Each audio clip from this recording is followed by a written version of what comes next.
Sorry we're late, Dharma. That's okay. Where is everybody? Not here. So we're not late. No, I just don't think anybody's coming. So we are late. Larry, it doesn't matter if we're late. Then why do we rush? What's going on?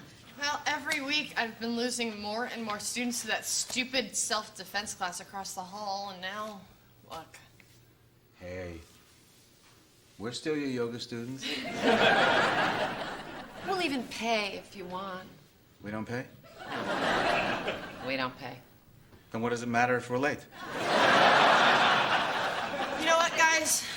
I think I'm just gonna cancel class for today. Aw, darn, you sure? Yeah, might as well. I mean, there's lots of other things I can be doing anyway. Dharma, I'm seeing feelings, but I'm not hearing them. I'm a bad teacher. No, you're a good teacher. Oh, sweetie, go ahead and cry it out. I don't want to cry. Yeah, crying is part of the healing process. When you cry over loss, remember when you were a little girl and the ice cream truck hit Doobie? We cried and cried. Doobie died? You told me you took him to a farm. I didn't want to upset you, Larry. I really love that dog. We all love that dog. I miss my class. Of course you do, baby. Of course you do. Doobie!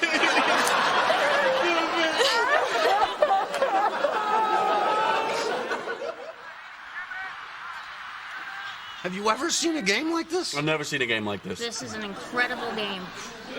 And how about this pizza? Best pizza I ever had. Extra cheese, extra sauce, extra crust. It's like 2 pizzas. Huh? I tell you, I am in heaven.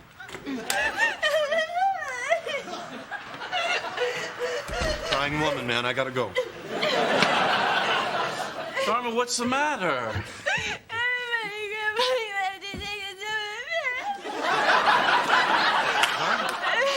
What? Everybody quit our class to take self-defense.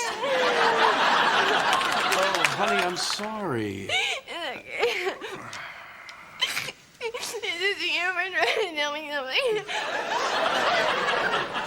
It's okay, it's just the universe trying to tell her something.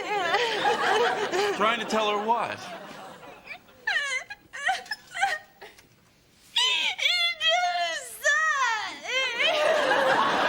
Dharma sucks. Good luck. That's not true, sweetie. Where did Pete go?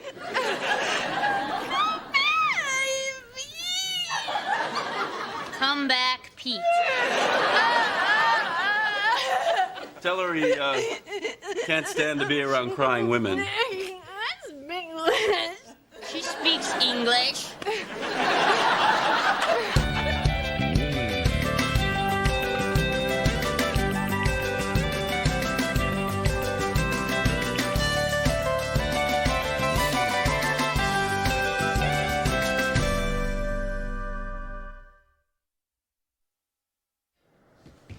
You gonna be okay? Yeah, I'm fine. I'm all cried out. Are you sure? Because we really don't have to do this. No, I know, but I think your mother's counting on us. Dharma, there'll be a lot of people at this fundraiser. She won't even notice if we don't show up. But Greg, what if everybody says that and no one comes? It happens, you know. I mean, even when you know it's not your fault, there's this little voice inside your head. And it's loud for a little voice. And it says you're just a big honking loser. No, I'm fine. Come on. Oh, God.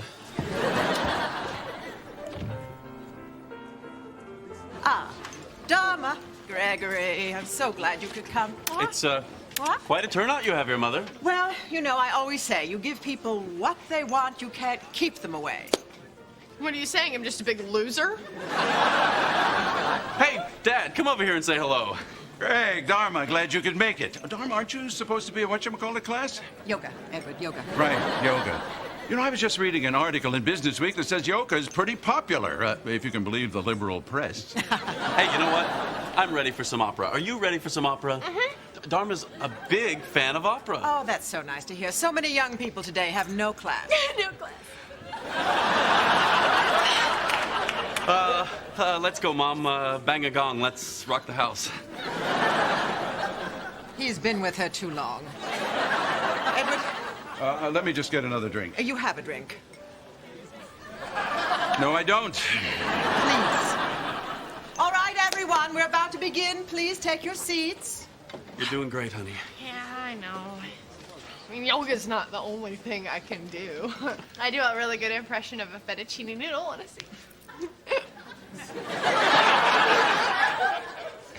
But somebody's got to want that. Thank you all so very much for being here, for being so generous with your donations to the opera.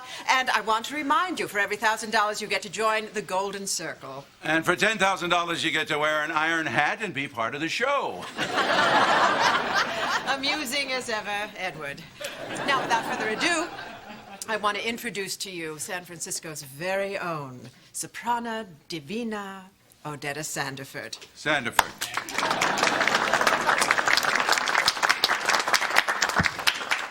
Excuse me.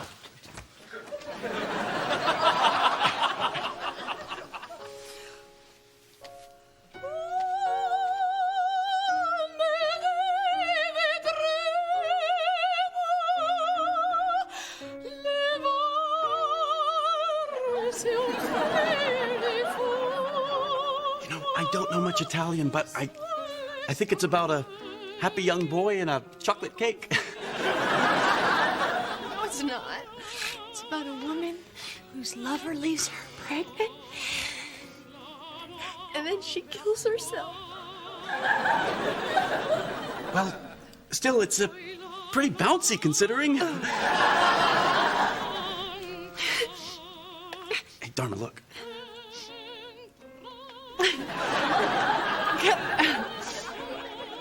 I'm not looking.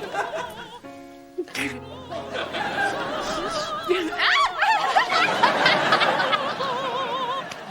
was singing with his hands.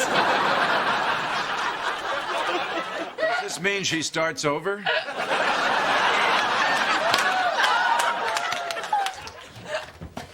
Oh my God. Your mom is gonna be so mad at you. Me? You're the one that started laughing. Yeah, well, you're the one who married me. You know, that's what really grinds her. That's true. Oh. That was so much fun. Yeah, and I thought the evening was going to be a total disaster. I'm glad you're back. You know what, Greg?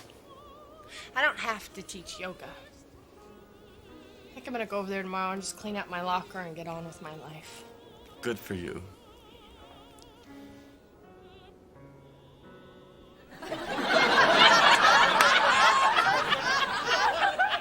You don't stop that, I'm gonna bite your nose.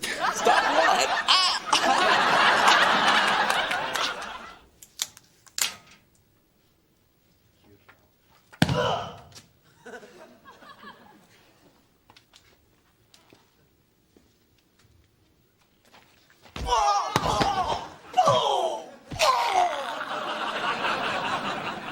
Okay. You've immobilized your attacker. What's next? Cause pain! That's right, very good. Now I want everybody to feel Feel the fleshy area under the chin. You apply a little bit of pressure there, and you can make Mr. Mugger buy you dinner and drive you home. Now, you really want to have some fun. You can bust through the soft tissue right about there, hook your thumb in under the bone, and you've got yourself a puppet show. All right, I want everyone to go home tonight and practice that on a loved one. See you all tomorrow. Thanks for coming out. Hi, I'm Dharma. Nice to meet you, Dharma. Spider. Spider? Dharma. Good point. Look, I was just wondering. No, it's too late. Class is full. But I'm adding new ones all the time. You want to put your name on the list over there? I'll be sure and give you a call if there's an opening or an injury. Oh, no, I don't want want to take your Fine, class. be a victim. This is the highest crime area in the city. Burglaries, carjacking, every 20 minutes someone gets mugged. Pretty scary, huh? Yeah, but it's not true. But it's still scary.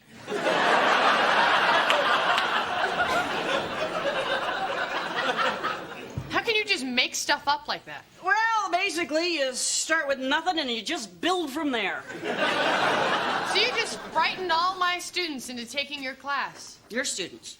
Yeah, I'm the one who used to teach the yoga class across the hall. Oh, the one that got canceled. Oh, wow. You must be really mad right now. Yeah. I must really bug you, right? Yes. Well, what are you going to do about it?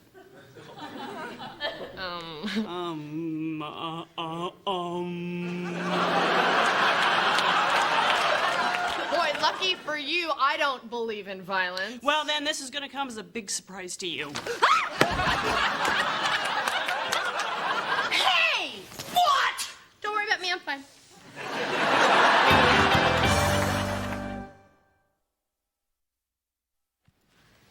I don't care if she is a martial arts instructor.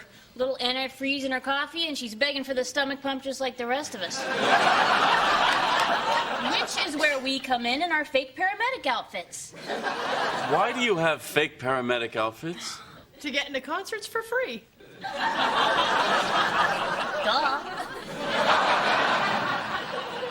Oh, and we're not doing anything to this woman. The universe will take care of it. Dharma, I hate to say this, but I agree with Jane. Not on the psychotic homicide part, but I do think you should do something. Why is it psychotic? There's nothing I have to do. I mean, I'm a good teacher. She's a big liar. Jeremiah was a bullfrog. Lather, rinse, repeat. That's it.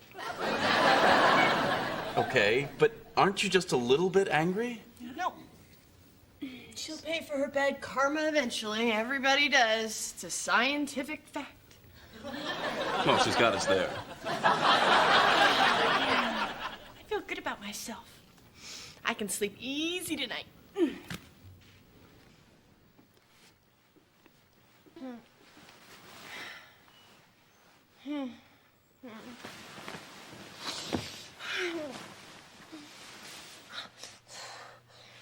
Dharma? Dharma, wake up. You're having a bad dream. Aren't you, yoga girl? All right, Spider. I'm gonna rearrange your chakras. I'm not Spider. I'm the 16th president of the United States, Martin Van Buren. Liar. He was the 8th president. Wait, how did I know that?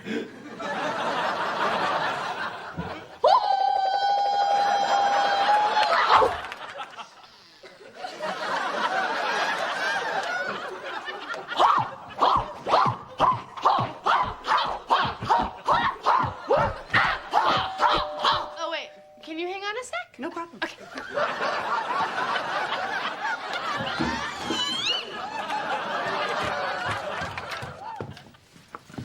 Are we having sex in this dream?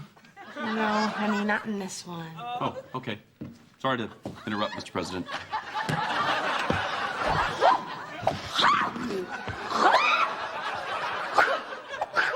I'm making fettuccine noodle.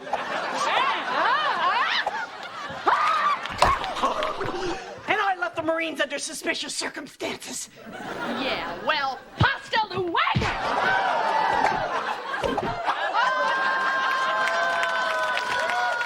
What floor do I live on?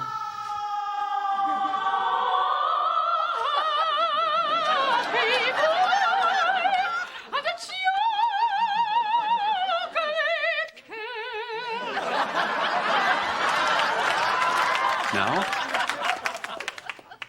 No, this isn't a sex dream. Then why are you dressed as Little Bo Peep? No, I'm... when this happens.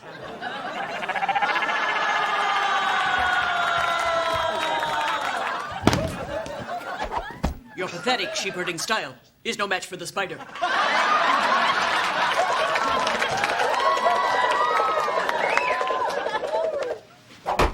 Or maybe it is.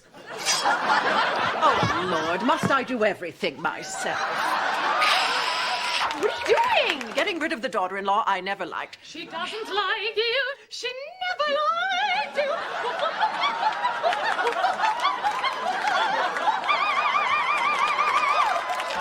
Sticky! Nephew! Get the kitty! Oh, this is absurd. Get the kitty! Get the kitty!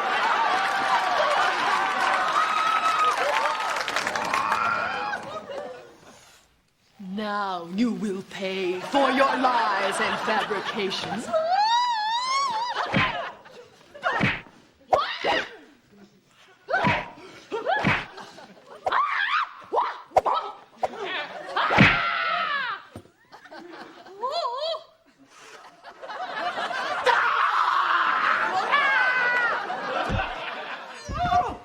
I'm dreadfully unhappy and nobody knows it. I'm a self-loathing macho thug who needs some love, some warmth.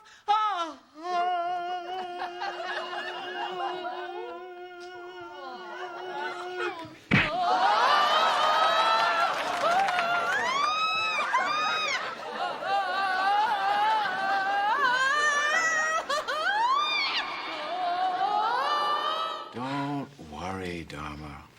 Daddy's here. Oh, Daddy, she's being so mean to me. What do I do? All I'm saying is give peace a chance. Good idea.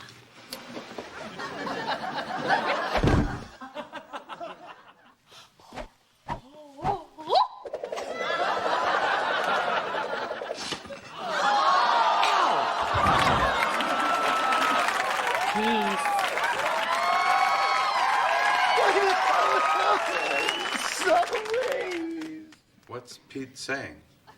Why did this have to happen? It was such a waste.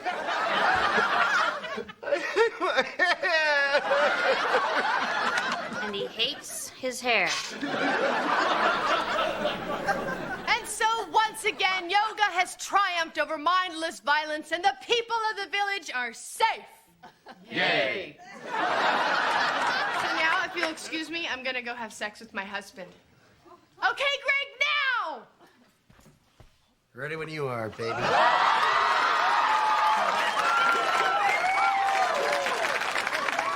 a minute, you're not Greg. Yes, I am. Okay.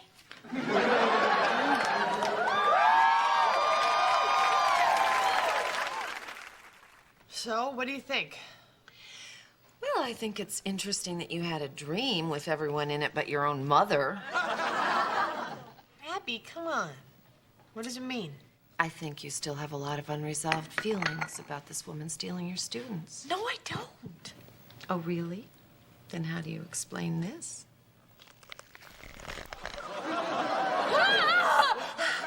I was hiding in your mother.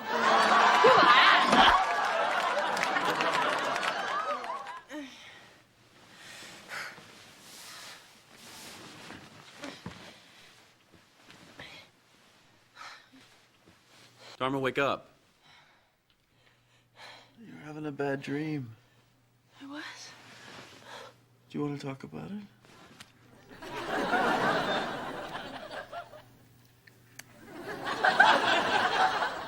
No, we need to fool around. Need to? Yeah. I just dreamt that I kissed some accountant from outer space. All right, everybody, read this and learn the truth. There's no burglars, no muggings, no carjackings. The old people in the neighborhood are not a gang. They just travel in packs and got a good deal on matching windbreakers. What the hell do you think you're doing? Oh, hi.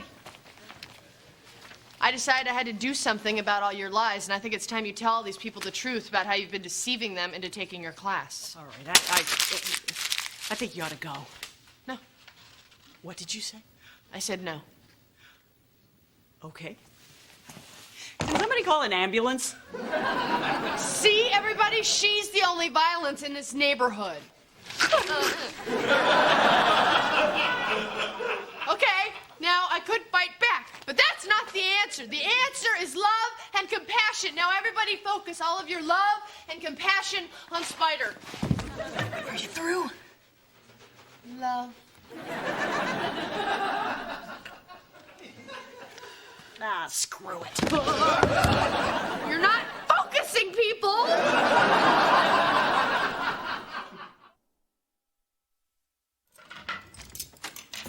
Hi, honey. Hi.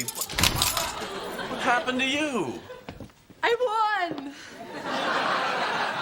You beat her up? No, she kicked the hell out of me, but I think she broke her pinky toe on my tush. So, how exactly did you win? Well, I just told my old students the truth. So they're coming back to your class? Oh, no. I think they're a little afraid to drop out of that self-defense class. She's pretty scary. This is ridiculous. We have laws. She can't intimidate people like that. Craig, I'm fine. I'll just start another yoga class as soon as I can, bend. No. I'm not going to allow anybody to lay a hand on my wife and get away with it.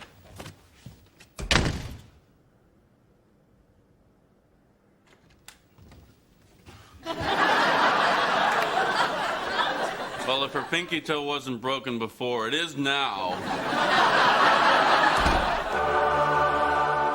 It's 4 to 6 foot.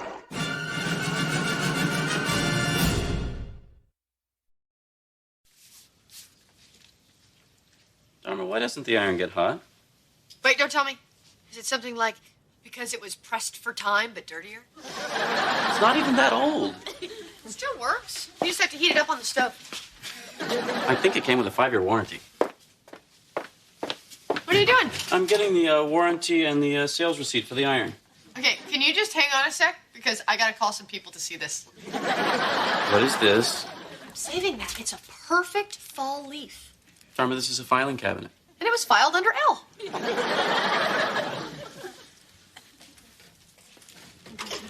Was it or was it not under T?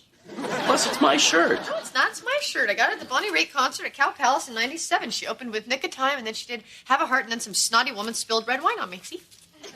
Hold on.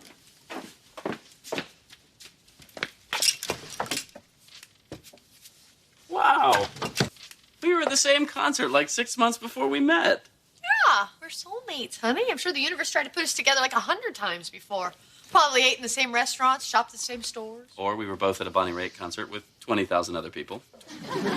But how do you explain the fact that 6 months after we were at the same concert, we met on the Muni train? Well, I would say that 6 months after we were at the same concert, we met on the Muni train. See, you can't explain it, can you?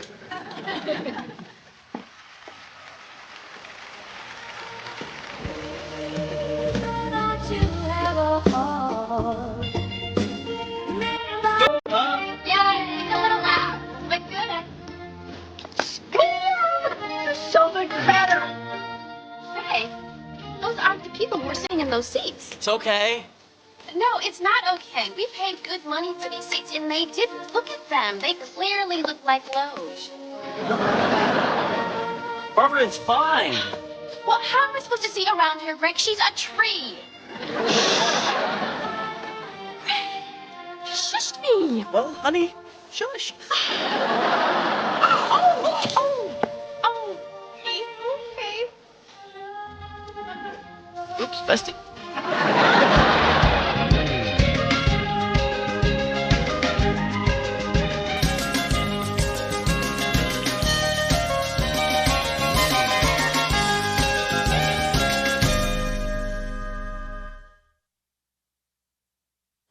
Isn't that the best concert? Yeah, it's just too bad that she had to have her music recorded and packaged and sold everywhere. That kind of success has to be disappointing for her. So I guess me buying this T-shirt just adds to her pain. But in a non-political framework, you look hot in that. Oh, you have no idea how non-politically hot I am. Hey, I gotta say, a little souvenir to remember the night. Oh, that is so sweet, honey, but you know I don't really wear T-shirts with logos. Yeah, well, you might want to just look at this one, because it's kind of special. Okay. Oh! Oh, my God! Oh! This is wonderful. So, that a yes? Oh, yes, yes, yes, yes, it's a yes. You were so surprised. Yeah. You know, I was going to do something more conventional, like, you know, Dave Finney did for Karen Hollister, or the French restaurant, and, you know, the ring and the glass of champagne. But I thought, you know, this is Barbara, and Barbara, you know, would want me to shake things up a little. Oh, Dave put Karen's ring in a glass of champagne? Oh, that's so romantic. But this is nice, too. I can make a reservation at Chez Monique. Maybe Friday? Let me surprise you. That is why the San Francisco Board of Supervisors will never understand the effect of 401 rezone on the Selman neighborhood. That is our lead story. You are so hot when you expose municipal level corruption. Hey, guys, what's shaking? Hey, Cub! Want to go to my place? What's wrong with here? Good news. As soon as the tank fills up, we can flush again. It's just that, you know, we're going to my parents' house in the morning and my house is closer. Listen, I am totally cool with going to your folks. I just want to make sure that it's not a boyfriend brunch with the parents thing. I just want to be able to walk in there and say, Abby, Larry, it's me, Gunther, I'm doing your daughter, and that's where it ends. Well, you might want to start with, hey, how are you? But I'm sure they'd be cool with that. Okay, cool. Are you worried about something? Yeah, we have a beautiful thing here. And I'm afraid if we're not careful, we could screw it up.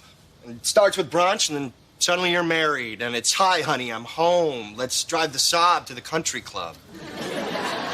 Gunther, I will never live like that. Ever. Besides, marriage doesn't have to be that way. Wow. Where's that coming from? Where's what coming from? Well, we agreed. Marriage is the state co-opting love.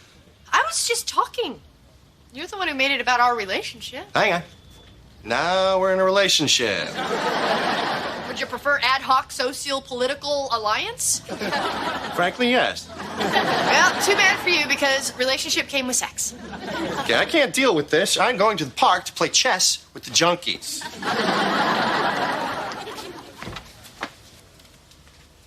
Are you having dinner here? No. Will you cook me something before you go? No. And he put the ring in a glass of champagne. Oh, Gregory, how romantic. You try to make these things special. Be careful where you set the bar. It's a long haul. Well, there's so much to talk about. Yeah. I guess we should start with colors. Oh, Martha Stewart says that silver and gold are the new black and white. Hank, wear my old football uniform. Well, I'm not sure I care for silver and gold, but then, of course, it's not up to me. We'll come back to that. Now, have we decided on a ballroom for the reception? We can always tent the backyard. We could certainly get 400 in there. Intimate can be nice. I hear intimate is the new big. Barbara, darling, please don't encourage him. I think the backyard would be just lovely. Now, I think for our rehearsal dinner that we won't go quite so rustic.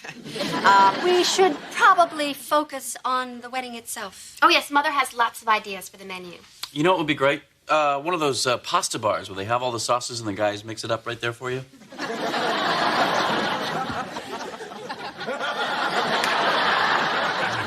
You keep yapping, son. I'm not going to be able to help you. These candles are only 2 for $1. They don't have wicks. They'll last forever. So, Dharma, have you talked to Gunther? How's he doing? Yeah, he decided our fight was a microcosmic expression of the fall of the Soviet Union and a realignment of the geopolitical system. He's hurting. Boy, I hope you guys work it out. He's such a great guy. He lives outside the system. He has no material possessions. He refuses to get a job. Guys like that don't come along every day. There it is. Oh, no. That's what I thought. Let's go. Hold on. We got up at 7, we drove 45 minutes, we parked, we walked a quarter of a mile so you could show my mother an antique wedding dress that you knew you didn't like. Well, honey, I didn't know for sure. All right, well, what did your mother say when you showed it to her yesterday? Oh, she didn't care for it. Besides, if you're going to be in tails, then there's no way it'll be formal enough. I'm wearing tails? Well, you'd look pretty silly in just the top hat.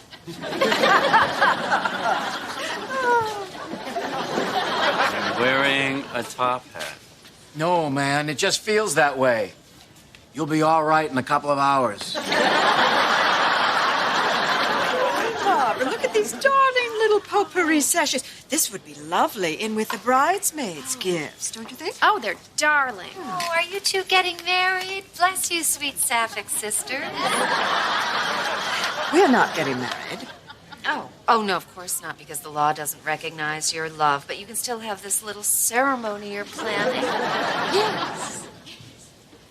I don't think we want anything from this woman. I know who wears the pants in that relationship. Dharma, look. Hey. Hey. Listen, I was thinking. Maybe I arbitrarily restricted the parameters of our dialogue. No, that was me. I always do that. I still don't believe in marriage, but I'm not categorically opposed to the principle of commitment. Really? And if you operate under the hypothesis that the concept can exist outside of societal conventions, then I love you. Blah, blah, blah, blah, blah. I love you, too. Listen, I thought we could wear these, and then when people saw us together, they'd see them and say, hey, those two people hang.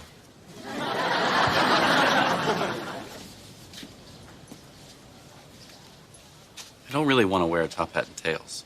Greg, I'm sorry. You're probably feeling a little left out. Yeah, a little. It's just that I have been planning my wedding since I was 5 years old, and with the exception of having My Little Pony be my maid of honor, I'd like to stick with that plan.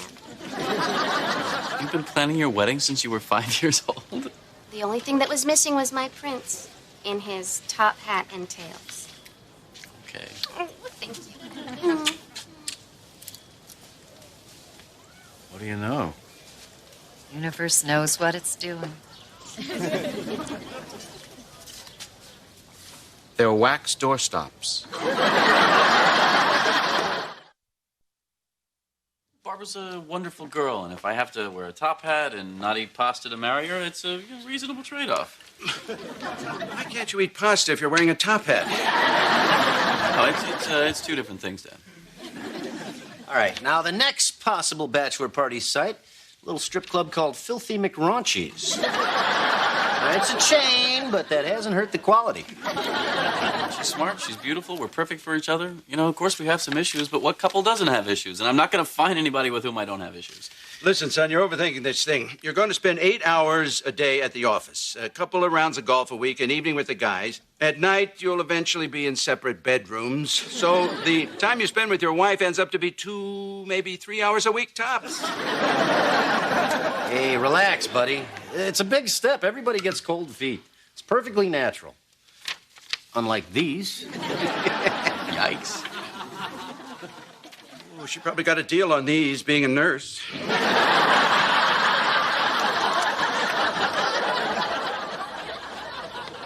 Hey, guys. How's the newspaper coming? 3 more inches to fill and we are done. How about this? I put together a jumble where you can't make any words. It represents the futility of modern life. Everybody loves the jumble. There you go, issue number 2. You give us 8 weeks, we'll give you the news. Let's celebrate. I got just the thing. I've been saving it for today. Half a bottle of somebody's champagne. That's nice. You know what? I think an occasion like this calls for glasses. Let's have a real celebration. We've been working really hard and we've barely seen each other. I think we should get away. That is a great idea. Yeah. You know how we talked about participating in an Indian sweat lodge ritual? Right. Well, there's one in 2 weeks. We can get a babysitter for Toad, and then we're good to go. Okay, I know you didn't mean to do this, but do you see what you're doing, Dharma? You are asking the us now who do love each other to bind the us 2 weeks from now, who we don't know, to this trip. Now, is that fair for us to do to them? Okay, the me now is getting a headache, so I'm gonna take a little break from the us now. Dharma. Bye now.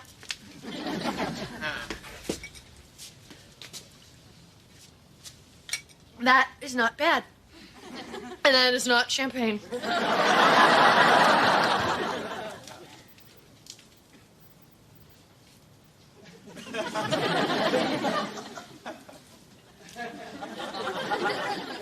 I'm sure my fiance will be here any minute. You know, we're not usually open on Mondays. And we appreciate that. I spend Mondays with Mother. I'm sure she appreciates that. Is there any chance you can choose a wedding cake without your fiance? I don't know, did hell freeze over?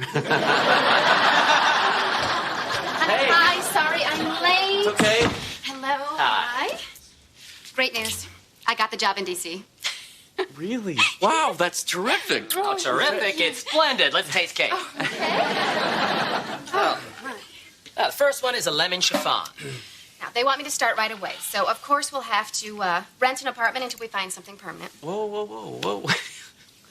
I can't just leave my job. Actually, I spoke with Mr. Claiborne, and he said they would be completely okay with you transferring to Washington. Oh, Craig, everything is just falling into place. It's like, what's it called? Karma. Yes. Yeah. Now, let's try the marble with the strawberry filling. Ooh. I don't believe in karma, and technically it would be kismet. What are you doing talking to my boss? Oh, well, I was just moving things along. I thought you'd be happy. Can you give us a minute? Absolutely. I'll just call and have them wheel Mother out of the solarium and back into her room. Okay, Greg, what's going on? You've been fighting me on everything. No, Barbara, the problem is I haven't been fighting you on anything. I can't read your mind, Greg. If something is bothering you, you have to tell me. What is it? Well, everything. Are you saying you don't want to marry me? Barbara, listen. Oh, my God. We're just very different people. I'm an Episcopalian, you're a Presbyterian. You like the Bahamas, I like Bermuda. You like shaker furniture, I like Mission. How's it ever gonna work?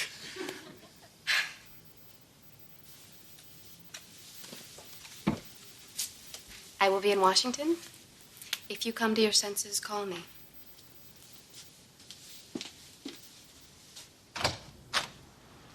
Mother sends best wishes to the happy couple. How we doing here?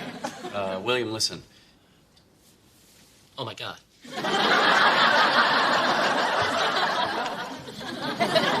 And now we cleanse ourselves of negative worldly energy and send it away from the lodge, which represents the warm heat of the womb.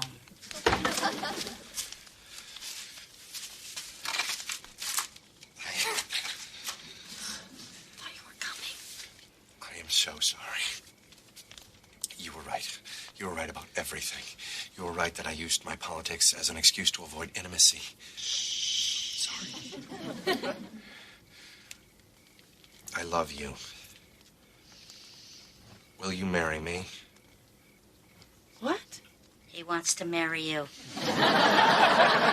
Shh. Oh,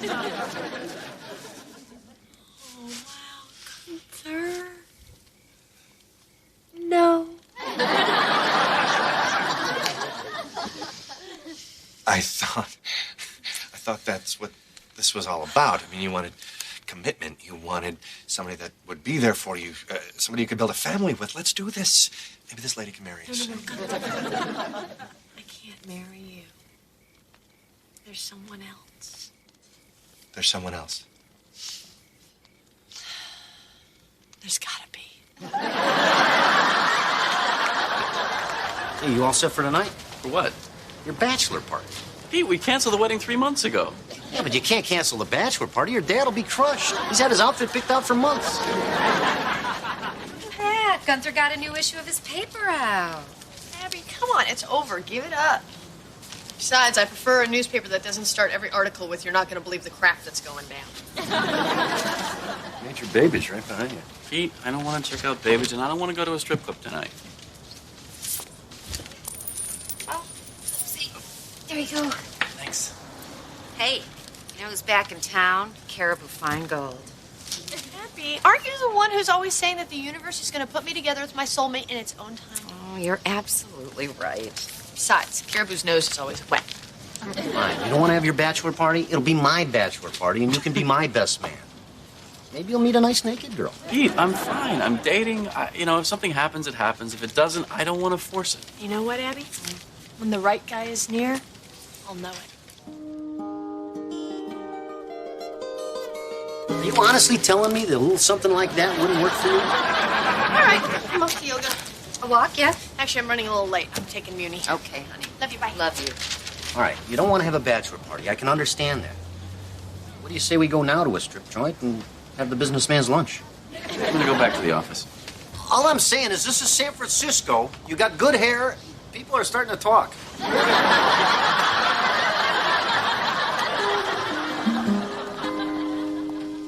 If the universe put us together at the concert, why didn't we meet then? Well, obviously, we weren't ready. We were with other people. So you're saying the universe didn't know that? Honey, my point is, it is a vast and complicated universe, and you and I standing here are not going to figure out why the things that happen happen. That's your point? I would have gone with that. What was all the blah, blah, blah?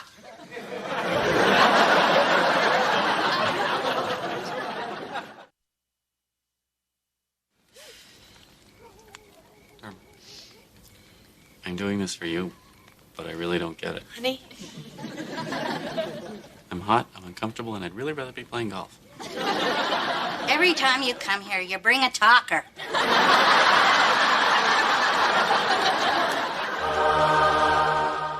Shower inspector. Dharma, I'm going to be late for work. I'm sorry about that, sir, but I have a job to do. So I'll be a little late. You're going to be a lot late. Hang on, soap in my eye. Hey, look at that. You've got a gray hair. Where? Not out there, in here. Ow! Got it. Hey, it's got a buddy. Leave the buddy. Leave the buddy.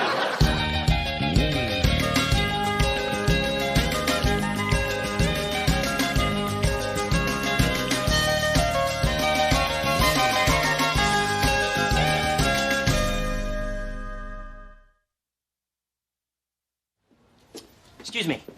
I'm Rick Sanderson. I have an appointment to see Greg Montgomery. So he's expecting you? Yeah, I assume so. I have an appointment. So you're not sure? No, I was kind of making a joke. Sir, this is a security area. There's no joking. Also, I didn't get it. When you make an appointment, that means somebody's expecting you. Okay, well, now you've completely changed your story, haven't you? Is there a problem here? No, everything's fine, Chief. Code orange, code orange. Yeah, I'm Rick Sanderson. I went to the same law school as Greg Montgomery. I made an appointment to see him through the Alumni Association, so he is expecting me. This is the third story he's told me. Morning, Larry. Walter. Hey, Greg. Oh, Greg Montgomery? You don't have to answer that. I'm Rick Sanderson. Oh, great. Come on up. Well, thank you so much for taking the time to see me, Mr. Montgomery. Oh, please, call me Greg. My dad's Mr. Montgomery. Oh, yes, sir.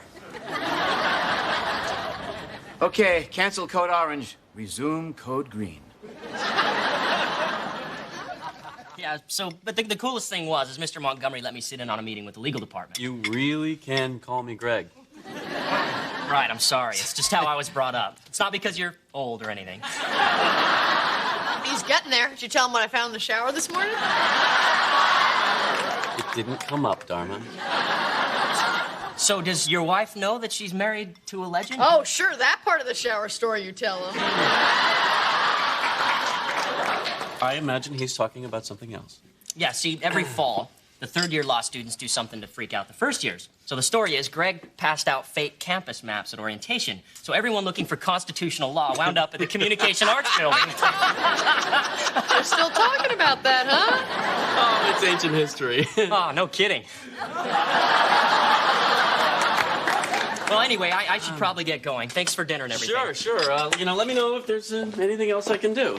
Yeah, just don't call in the afternoon because that's when he takes his nap. Dharma. I said that's when you take your nap. Thanks again. See you later. Come on, you're not really upset, are you? No, just grumpy. I'm a grumpy old guy. I mean, you're not old. You can't tease real old guys because they yell and shake their canes at you. I know you're teasing, but that kid out there giving me the business seriously thinks I'm an old guy. You think maybe it's because you say things like giving me the business? All right. That kid that was dissing me. Dissing? Ooh, it's hammer time.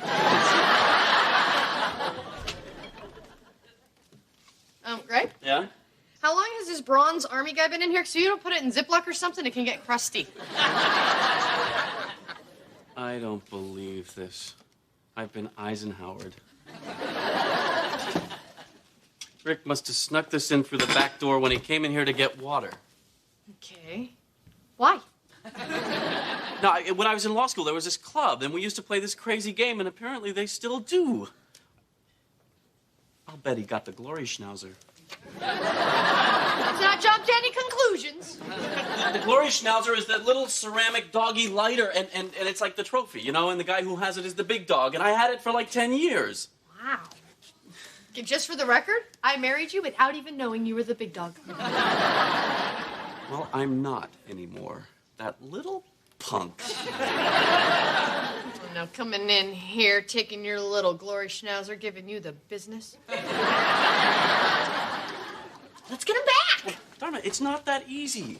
This game has very specific rules invented by very drunken law students. We have 23 hours to switch it back. We have to be invited into the victim's home, and because it's the re-Eisenhower, which is the response to the Eisenhower, I'd have to get a photo of Rick with the head in front of the Jamaican flag. The Jamaican flag? Yeah, not all the guys were drunk. Sounds like a blast. Let's do it. Well, Dharma, I used to have fun doing this when I was in law school, but I also had fun, playing the I object drinking game in moot court. I'm grown up now. Oh, great. You play games, you play golf, you play tennis. Last night we played Pizza Boy at the women's prison.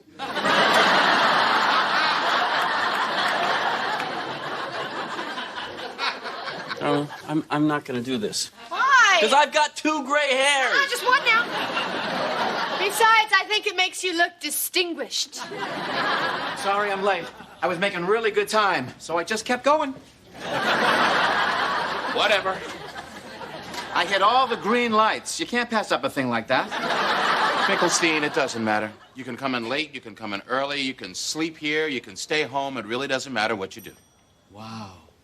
You are a very nice man. No, actually, I'm a bit of a bastard. But with you, my hands are tied. Why? Because your daughter is married to Ed Montgomery's son. Go on. Whoa.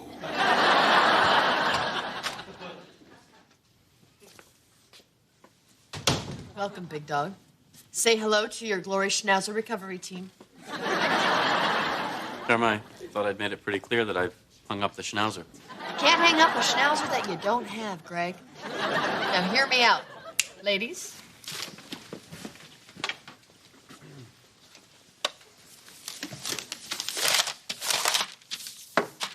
Now, Rick Sanderson lives in a 4-story apartment building on Post Street. According to reliable sources, at 6:30, Rick leaves for an hour workout at the gym.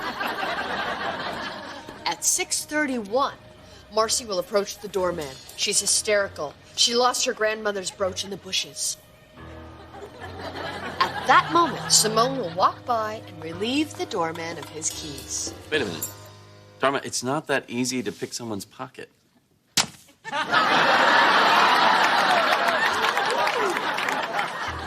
Simone hands the keys off to Pete. Pete and Susan enter the building. Using the stolen keys, Pete and Susan enter apartment 4C, directly above Rick's apartment. The occupants are away on their honeymoon. The woman in 4B gives it 6 months max. Pete and Susan now place the Eisenhower head into a hollowed-out panda doll, which they attach to a rope and take into the bathroom.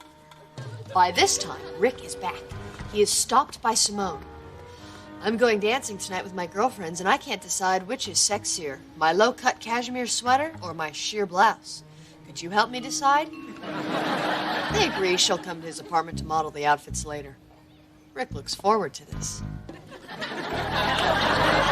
Rick suspects nothing as he passes the neighborhood bag lady, Ruby. Or is it Ruby? The pigeon is in the building. Now, for reasons we don't fully understand, Rick owns a large, stuffed panda. Hang on. How do you know that? Pete took some pictures from across the street. Oh, Pete. Some of those are from another case I'm working on. Anyway, there's a knock at Rick's door. It's Susan. My water was turned off in the middle of a shower. Can I finish in your apartment? Rick shrugs. A woman in a towel is never a bad thing. Susan hides the towel, being careful not to disrupt any of Rick's possessions. She also retrieves the panda. At this point, Simone swings into action. Most likely, Rick approves. As Simone heads to the bathroom to change into outfit number 2, you, my distinguished friend, arrive as a parcel delivery man, looking handsome as a man in uniform always does. Wait a minute. You'll recognize me. No, he won't, because you'll be wearing my father's Oliver North mask.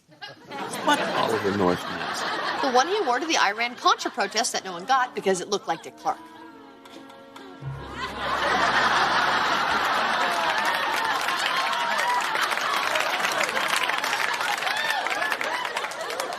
Knock, knock.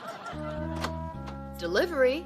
Now, Rick might be suspicious of a delivery guy, but because he looks like Dick Clark, if he suspects anything, it would be that he's won some sort of sweepstakes. Hang on. I wouldn't look like Dick Clark. I'd look like a guy in a mask. The point is, you'll be disguised. You can wear what you wore last Halloween. I'm a pirate delivery guy? We'll find a disguise. Anyway, you occupy Rick for a moment at the door. How? Introduce him to your parrot. Meanwhile, Simone unrolls the towel and tacks it to the wall. On the reverse side is the flag of Jamaica. She sets the fake panda bear in position. When Rick sees the flag, he's confused. At that moment, Simone unveils the Eisenhower head. Rick looks around for a camera, but hey, you're just a delivery guy holding a package.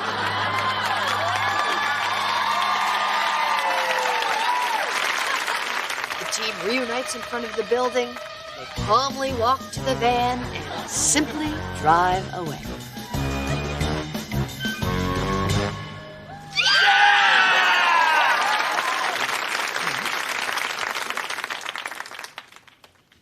I'm in.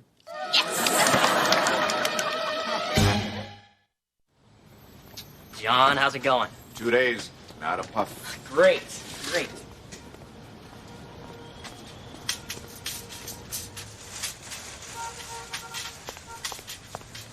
have you been? Rick left. Everyone's in position. Where's your mask? Dharma, I told you a mask isn't going to work. I stopped and picked up this. You're gonna be a fisherman? Stage makeup. The subtle illusion of character. You don't know about stage makeup. For your information, I was in 4 Hasty Pudding reviews at Harvard, and in our summer camp variety show, I performed an excerpt from Mark Twain Tonight. I got a standing ovation. Fine. Go! Okay.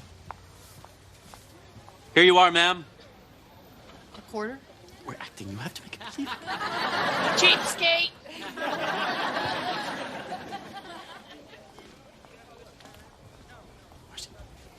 That's your cue. Oh, I thought you really had an itch. Thank you.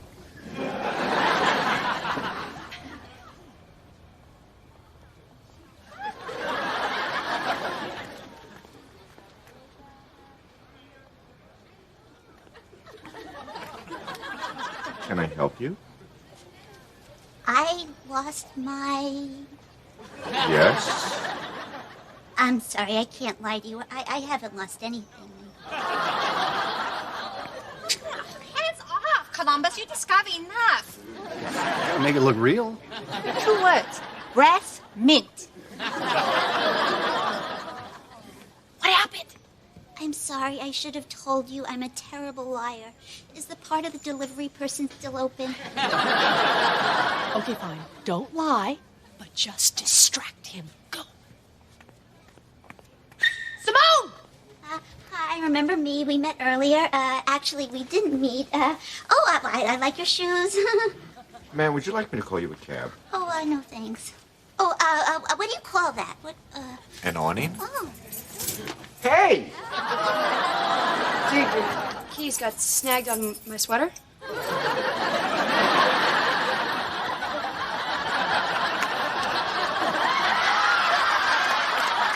Did you even bring the pirate outfit? I have another idea. It's no good. His keys are in a chain. All I could get was his wallet, his watch, and his nicotine patch. Okay, well, that doesn't really help, and it's kind of mean. Oh, my God! Here, where's Rick? What did he do? Like, one sit-up? I'm gonna go get some wire cutters. No, forget the cutters, the keys. Just get in position. Hey, burn the cage! No keys! No keys! Make your move, pretty lady! Make your move! Oh, she's really into it. Oh, Einstein, she's saying we got to get in there somehow. Okay. Here, follow me. Hi, how you doing? Listen, You got a cigarette, piece of gum? yeah, sure. Give it to me. Come on. You had gum? Look, we're house sitting for the people in 4C, and we need a key. Oh, okay. Look, do me a favor. They're smokers. Get me a pack of cigarettes. Lights, menthol, whatever. The reports of my death are greatly exaggerated. So, what do you think? Look, you're a beautiful woman. I'm sure you'll look great in whatever you wear. Maybe I wasn't clear. Okay, there's a good chance you're gonna see my breasts. And there's also a good chance that you have a giant boyfriend who will chain me to the toilet and you'll end up with my stereo. Dude, maybe you wouldn't be so worried about some giant boyfriend if you spent more than 5 minutes at the gym. Hey, okay, call Dharma and let her know we're in. All I was saying was that there was a moment during that kiss where it shifted from acting to not acting. One more inappropriate remark and I'm out of here. Why don't I just go in the bedroom, get comfortable, and whatever happens after that's up to you? You're disgusting. How was that disgusting? Panda! Okay, hold on. Where are you going? Someplace where somebody wants to see my breasts. Can that wait? Okay, what are you doing out here? I'm not going to spend 1 more minute with that Pintong Gong Gong Tui Tui Gina. Pete, what happened with Susan? Why? Is she talking about me? Just cover for her. What do you think? Too much? No. It's the subtle illusion of character. Hey, sorry to bother you, man. I was taking a shower down the hall, and for some reason my hot water went out. Do you mind if I rinse off in your shower? Your hair's not even wet. Hey, let's not make a big deal out of this, okay, buddy? You crazy, man? Let's just... Hey, don't... Hey, Package! Hey, call the cops. No, Dharma, we have to be invited. Ask him where the phone is. Where's your phone? It's in the kitchen. There's the invitation. Come on. Greg? Not hardly, Junior. Pete, open the towel. Open the towel. Show the flag. Naked under here. Pete!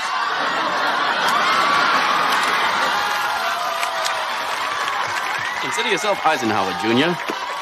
Hello, glorious now you. So long, sucker. This is nice. What is this, velour?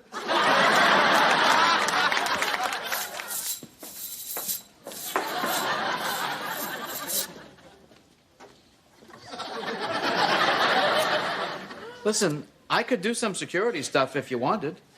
Did your slinky make it down all 40 flights? Yeah, and you have to restart it on the landing. That takes some of the fun out of it, huh? Yeah. Hi, Walter. When did you get the croquet set outside? Oh, I can't take all the credit for that. Listen, Abby, I know I said we were going to go up to the roof and do it on the heliport, but I'm feeling a little guilty about work. You sure? I was listening to Garrison Keeler in the car. Don't worry. Your little prairie home companion will be back later. Okay. Don't work too hard. No good God. Playing solitaire is not working late, Edward. If you don't want to see Mandy Patinkin in concert, why don't you just say so? I don't want to see Manny Patinkin in concert. Well, it's a little late for that now, isn't it? Listen, Ed, I really appreciate you looking out for me, but I just don't think it's right my getting special treatment around here. Okay. Walter, no more special treatment for Finkelstein. Thanks, Ed. Finkelstein, you're fired. Fired? Anything else, Larry? Edward, dear, we have to go. Our love to Abby.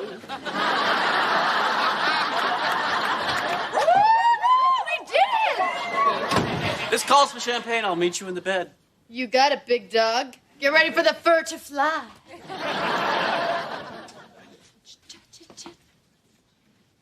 Greg? Look. Oh, no.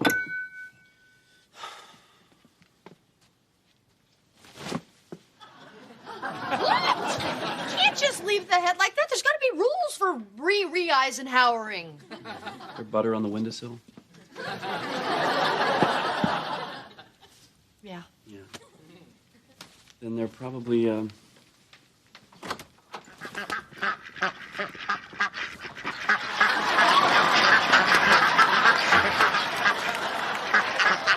ducks in the bathroom. Okay. What do we do now? Do? Mm-hmm. We absolutely don't do anything. Dharma, I'm too old for this. No, you're not. It's just what you've been doing with your hair lately. You know, there's a time in your life for sneaking busts of Eisenhower into people's dorm rooms, and there's a time in your life for putting that behind you. Says who? Everyone believes that. I don't. Well, if we keep going, it gets pretty crazy. Bring it on, baby.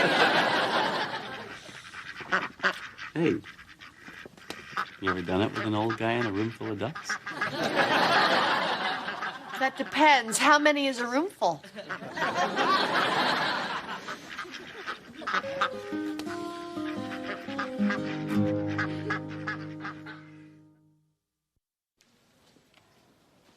May I help you? I'm here to apply for the security guard job. Nice try, Finkelstein.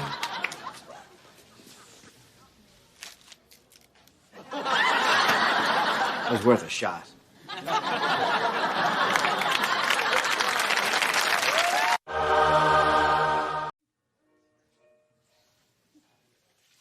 You know what's so great about a country club coat room? Big, fluffy coats. And you get to hang up your pants, which you like. I believe how that teensy manhot went on about her son becoming a judge. For heaven's sakes, it's traffic court. That doesn't look like the coat check girl's here. Edward, are you listening to me? Oh, yes, the ballet was rude, the duck was cold, and damn that teensy man. Oh, There you are, Kitty. Oh, Teensy, darling. Did I congratulate you on your son's appointment? Oh, thank you. I'll extend your best wishes to his honor. And congratulations to you, Women's Club Humanitarian of the Year. Oh, not until Saturday. Anyone here? I'm glad I caught you. I have the most wonderful news. Monday, we're having the groundbreaking ceremony for the little Greek theater I'm building for our drama guild. Oh, well, brava. Monday, is it? Yes, I hope you can come. My son is going to preside. Oh, well, he should keep them from speeding through the ceremony. Kitty, good one. Ta-ta. Break your leg. She's only holding that groundbreaking ceremony on Monday to steal the thunder from my event on Saturday. Edward, get the coats, find the children. I want to leave now. Well, I'll have to get them myself.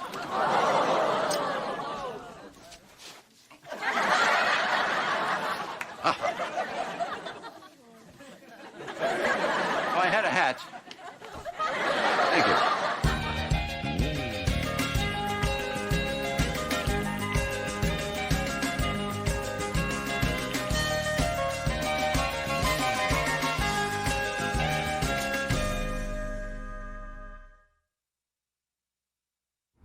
Edward, watch your speed. Last thing I need is for you to be hauled up in front of the Honorable Skippy Manhart. You know, Kitty, it could just be a coincidence that Teensy is having her dealie the same week as your dealie. How do you know about her dealie? Just talk. People talk. Greg and I were in the coat room having sex. That would have been where we heard it. This is our country club. Have you two no sense of decorum? Greg kept his tie on.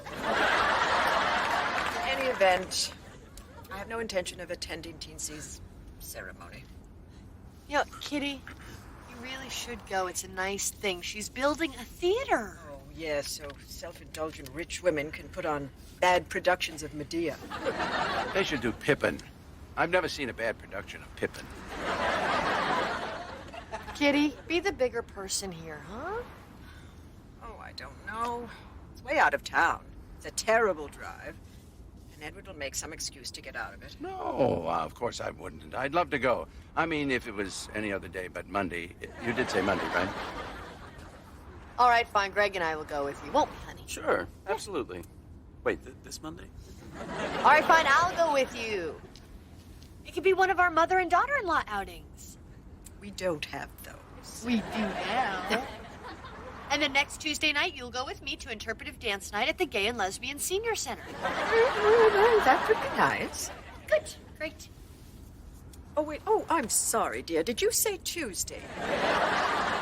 Okay, I did not see that one coming. And while granted all the world's a stage, this little corner of it will also feature comfortable outdoor seating for 375. And so I say, good luck to thee, and may I abide in this land. If I may quote from, and simultaneously audition for, Medea. As many What of did you I know, tell you? Wait, hang on, Kitty. She's building her theater here? Yes, I know. It's 15 miles from the nearest decent restaurant. Kitty, this is Bishop's Meadow. When I was a little girl, we fought to protect this place. From what? It's a swamp. It is a wetland. It's a very specific and irreplaceable ecosystem. Oh, yeah. Probably one of the few places in America that still has muck. and recognizing my passion for the stage, he promised She to cannot someday build her help theater me here. Build. Dharma, please promise me you won't do anything to embarrass me. Kitty, relax. And in the presence of this company and His Honor, Judge Porter Manhart III, I hereby break ground.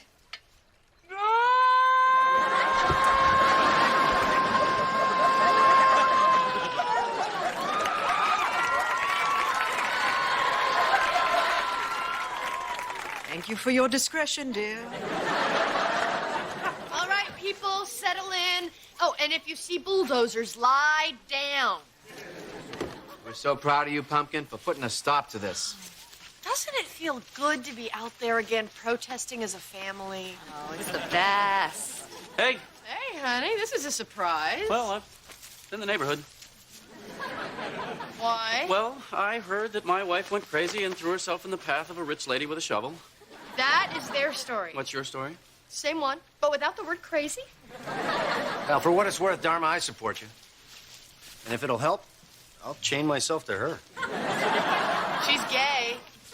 I'm not prejudiced.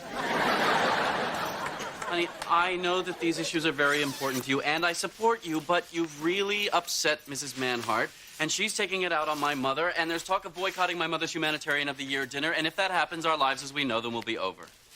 Wait, so you're saying that it's okay for me to protest the destruction of the environment as long as it doesn't upset your mother?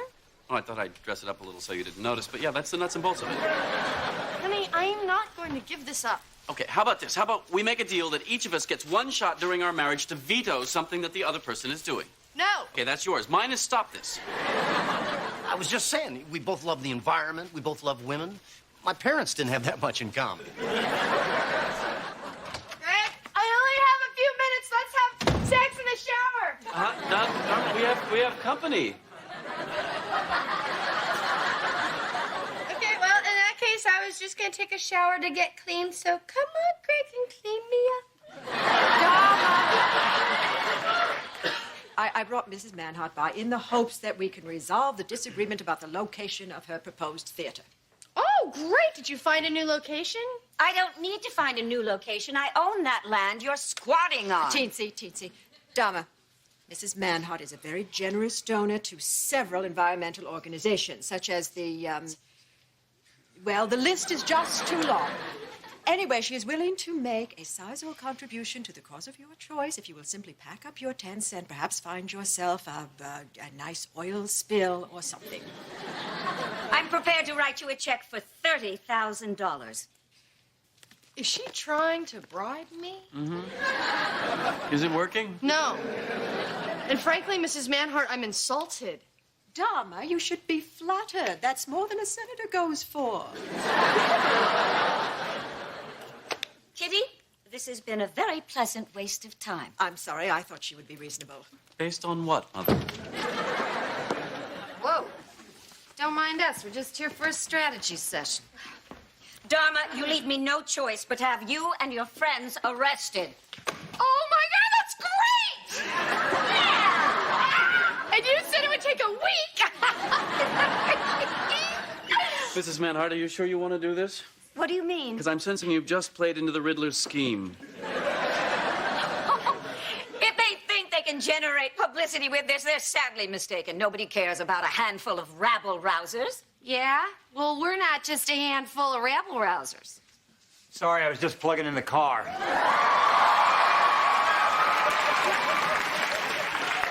Everybody, this is actor/environmentalist Ed Begley Jr. Ed Begley Jr. This is our enemy. How do you do? Nice to meet you. I enjoyed you on St. Elsewhere. Oh, thanks. We had a lot of fun doing that. Hey, guess what? Teensy's gonna have us arrested. Fantastic. If you think you can get that going quickly, we can make the 11 o'clock news. Okay, well, I think that's the ball game. Kitty, you said we could win this. Well, how on earth is one to anticipate Ed Begley Jr.? Ed, I can't thank you enough. We've never had anybody back down this fast. It's the celebrity factor. It's not fair, but it works. So, what are your plans? Oh, charge a car, head back home, and take it easy. I cleared a week for this thing. Whoa, wait, hold on. There's a lot more stuff going on up here that we could really use you for. All right. Let's go back to your place, sort some recyclables, and make a plan. Larry, what are you doing? We don't have anything else to protest. We'll find something. That's Ed Begley Jr. He's rechargeable lightning in a bottle. Okay, not that I want to gloat or anything, but what did Mrs. Manhart say? She agreed to find a conservancy group to buy the land from her. Oh, wow, that's great. But it's kind of hard to gloat when she's being so nice. Oh, she also said she hopes a circus train derails nearby and a lion eats every last bit of wildlife in the area. Look at me, Greg, I'm gloating. So I see. You know what? She'll get over this. All she lost was a theater. The animals are happy. The environment is happy. Ed Begley Jr. is happy. And you know what? Deep down, I bet your mom is thrilled that Teensy doesn't have a theater with her name on it. Oh, yeah. I mean, if you think about it, this whole thing couldn't have worked out better for Kitty if she had planned it. I suppose, but she didn't. Hang on. No. Let's just go over the facts Oh, here, let's Greg. not. No. She knew that if she brought me out here, I would wreck Teensy's thing. That's why she got me here in the first place. I don't know. Then she brings Teensy over to bribe me, which made her look all innocent in Teensy's eyes, but she knew that was just going to climb up my butt and sing Rock On. I don't think she knew that. Greg, would you just admit that your mother is sneaky and conniving enough to have done something like this? Well, of course, but that doesn't prove anything. She used me. Dharma, please don't confront my mother. No, I'm sorry, Greg. There's a little man at my butt singing Rock On, and your mother is going to hear it.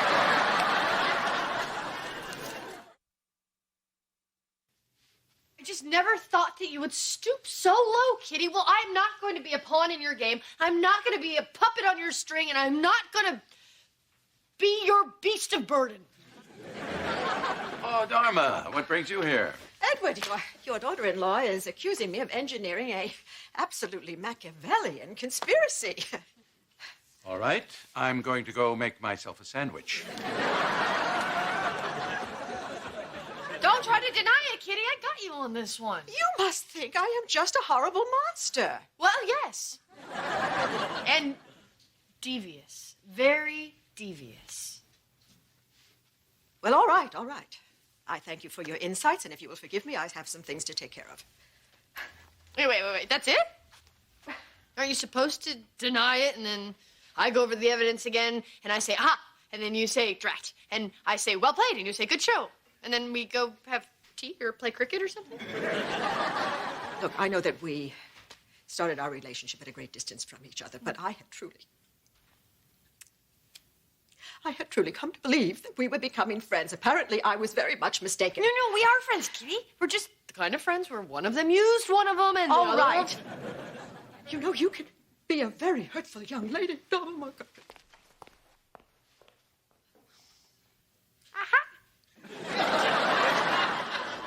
I'll be right back. Larry, why did you send Ed Begley Jr. out for directions? We know where we're going. Abby, we got a problem. You know that pesticide plant we're gonna go picket? Yes? I may have made that up. Why? Hey, I called around all morning trying to find something to protest, but it's San Francisco. They're pretty much protested out. Then, Larry, why didn't you just tell him the truth and let him go home? Abby, you don't just let Ed Begley Jr. go home. Why not? Because that's a waste of Ed Begley Jr. Guess what? Turns out the freeway's just one block up ahead. Oh, yeah, sure, the green sign. All right, let's go shut down a pesticide plant. Or something else just as bad. Hi, honey. Are we, running for student council? I'm doing this for your mom's Humanitarian of the Year thingy tonight, so she'll like me again. Dharma, I know my mother. I'm sure she's not really that upset. Oh, Greg, I was there. I made her cry. Tears? Yes. Huh. So anyway, this morning I brought her a big I'm sorry balloon bouquet. Yeah, how'd that go over? If you look out the window, you might still be able to see them. So what's the banner all about? Okay. See, you know how Kitty always says they have these humanitarian dinners every year, but nobody ever remembers them?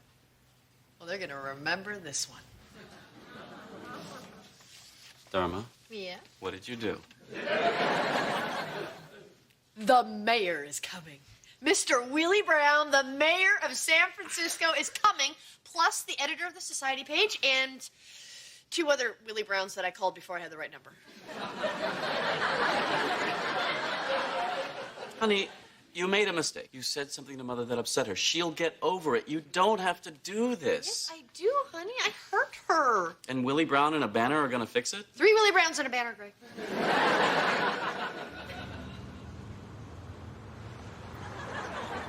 How far is it to this pesticide plant? Just a ways ahead. We'll probably see a line of picketers any minute. You know, we can't just keep driving him around. At some point, this becomes kidnapping. Bingo. Picketers right over there. Where? Over there? That looks like a bunch of high school kids having a car wash. Yeah, okay. I can see how you could go there. Look, I know what's going on. You don't have anything to protest. And you've been driving me around for a couple of hours like some prisoner, hoping that something's going to fall into your lap. We're sorry, Ed Begley Jr. It's okay. It happens. Let's go back and see if those punks are using biodegradable soap.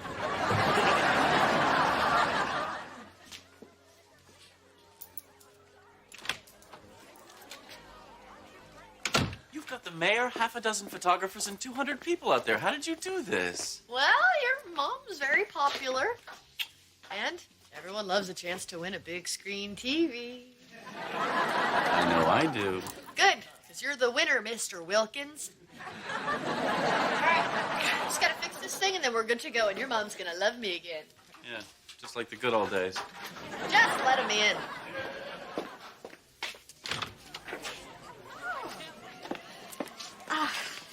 Teensy, you stick with me. I'm going to seat you right next to the mayor. This certainly is the star-studded evening. Well, I'm sure you'd have the same sort of turnout, should you ever be similarly honored.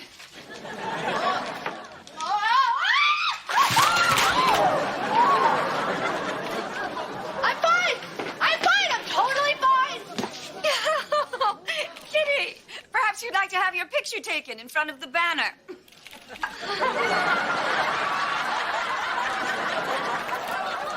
Hey, everybody, don't look at me. This is Kitty's night.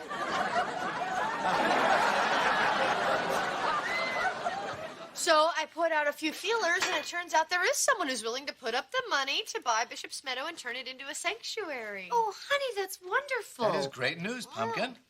Isn't it? So, you're all invited Wednesday to the opening ceremony of the Kitty Montgomery Wetland Preserve. So I'll see you there. Dharma, Kitty is donating the land?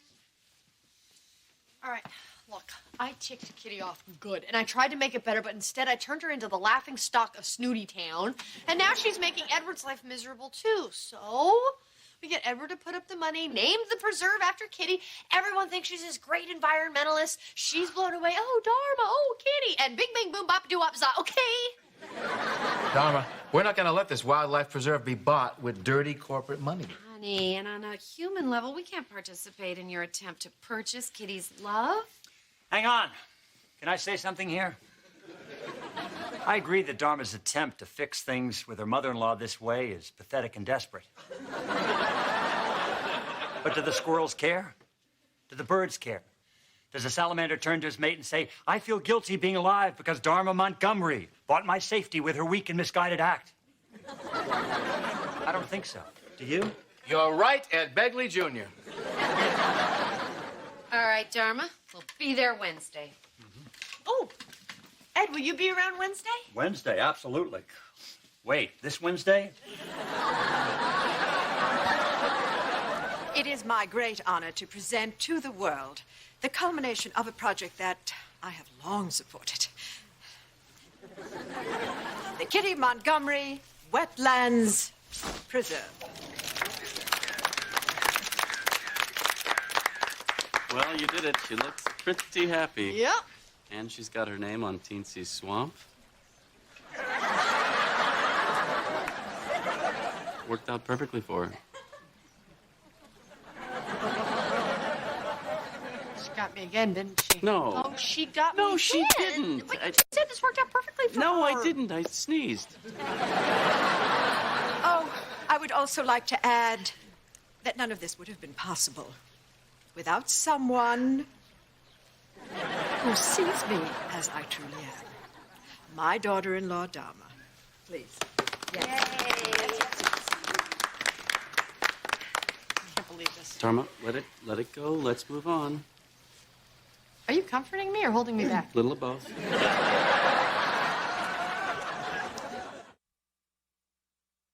Suffice it to say, this is not about me. This is about the little creatures and things that live here.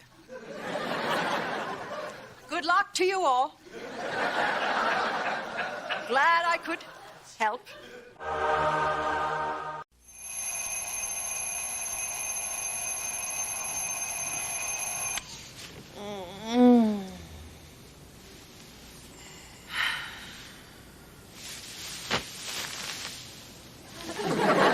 Dharma, where are my pajama bottoms?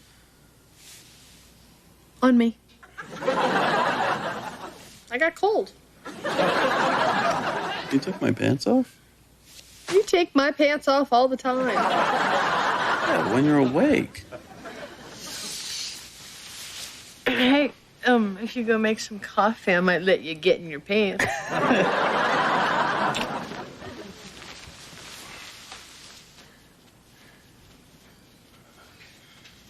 Oh, good morning.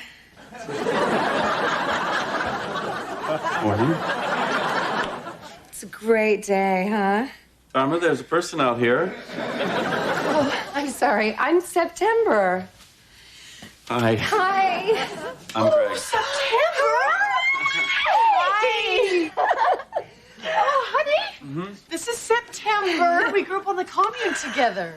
Isn't that nice? So I thought you were going to be here on Friday. Oh, well, you know how it goes. I stopped and talked to some migrant workers, and before you know it, I was picking squash and ragging on El Jefe. Oh, yeah? Yeah, I really should go put some pants on.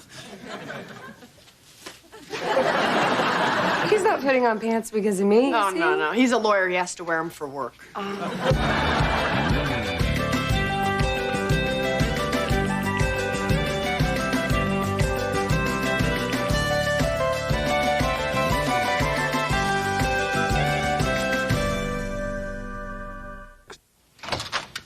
Hey, honey. Hey, Dharma.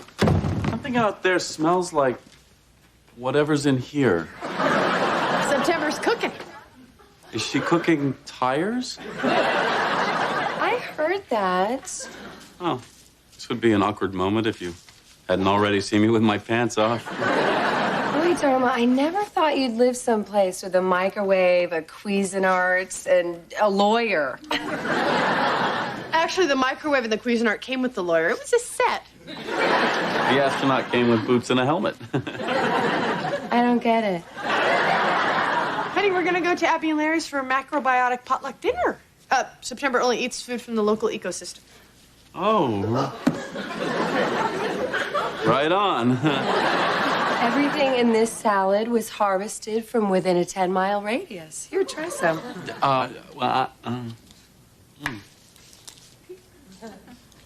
Oh, that's not bad. And most of the greens I found growing right in the cracks in the sidewalks right in front of your building. You know, I step on those weeds every day. Never even thought of eating them. What are the crunchy things? You know, I never know what to call them. Are they pill bugs or are they roly-poly? They're pine nuts, Greg, and you had that coming. I thought you were allergic to pine nuts. I am. They're bugs. Did I just eat bugs? No, of course not. I'm just kidding. Oh, my casserole is burning. What was it doing before? Is she staying long? Honey, I haven't seen her in 15 years. The least we could do is let her make fun of you. Sure. What are you doing with all this stuff? I'm giving it away. Why? Because my life's gotten too cluttered. Everything September owns fits in one backpack. Well, she eats weeds. So you eat bugs. No, you know, you gotta be careful, you know? You stop owning things and they start owning you. Don't worry, I'm not gonna give away any of your stuff. I know you can't live without your things. Hold on. What things can't I live without? All of your little electronic buddies. The TV, your computer, your electronic shaving cream warmer. I have a coarse beard. The heat softens it. Okay, we should get going, guys, because once this stuff separates, there's no getting it back together again.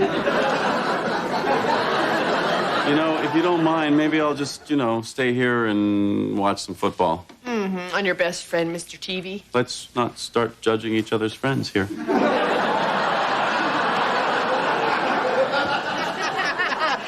Wow. Hey, look what I found. Oh, doesn't that bring back memories? Boy, you'd think it would. Oh, yeah, that was that Halloween when we dressed up like endangered baby harp seals. Then we went trick-or-treating at all the fur stores. You know, when I worked with Greenpeace, I wound up living with harp seals. Oh, wow, really? Yeah, we had stopped these hunters, but there was these 2 baby seals, and they had imprinted on me, and so I had to stay until they were weaned. Wow.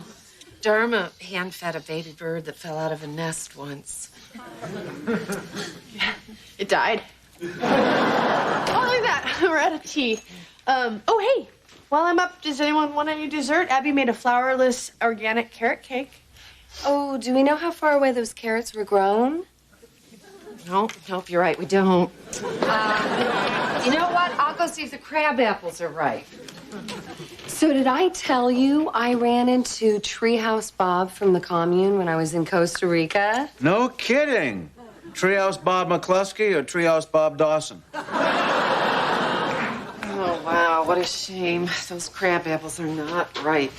Oh, we have figs. Oh, good, figs. Aren't you proud of September, Dharma? You know, it's so easy to drift away from our ideals, but she's really stayed the course. 3 hunger strikes in 1 year. Not such a big deal. She's a really picky eater. got got it. one. Let me try again. Dharma, you should have brought your video camera. If I had known there was going to be fig juggling, I would have.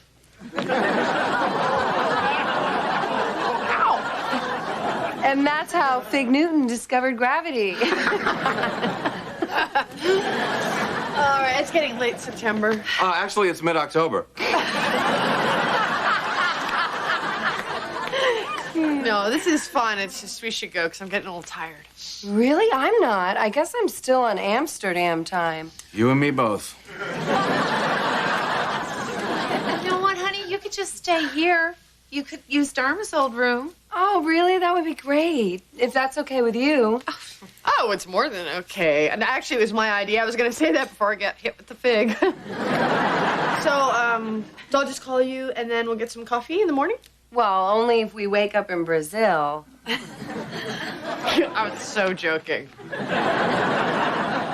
And then she led us all in a song that Nelson Mandela taught her. Nelson Mandela? Really? I'm sorry, but Nelson Mandela. Oh, you're right. She's incredible. Did I tell you she weaned seals? So you saved that baby bird. Sure. You're every bit as good a person as September is. Yeah, I am every bit as good as she is. I just need to fundamentally change the way I live. How? Well, for example, I know there's this cave you can live in for 5 months out of the year. I don't want to live in a cave. Well, what's your suggestion? Well, if you really want to simplify, Yeah. I was thinking that maybe there was something to what you were saying about the television, and maybe it wouldn't be the worst idea to think about giving it away. That's great. Oh, that's a great start. Where are you going? Go roll it down to the curb, and then it'll be gone by morning. I was thinking after the Super Bowl. What you watching? Streets of San Francisco. Hey, I know that bar. I was in that bar the night you were born. Where's Dharma? She's out pricing beehives. She wants to turn our electricity off and make our own candles. Is this normal for her, or has the pimento slipped out of the olive? I should say something, or should I just be supportive and let this play out? Listen, son. Sometimes in a marriage, a husband doesn't have a very clear understanding of what's going on. Uh-huh. That's it. Drink?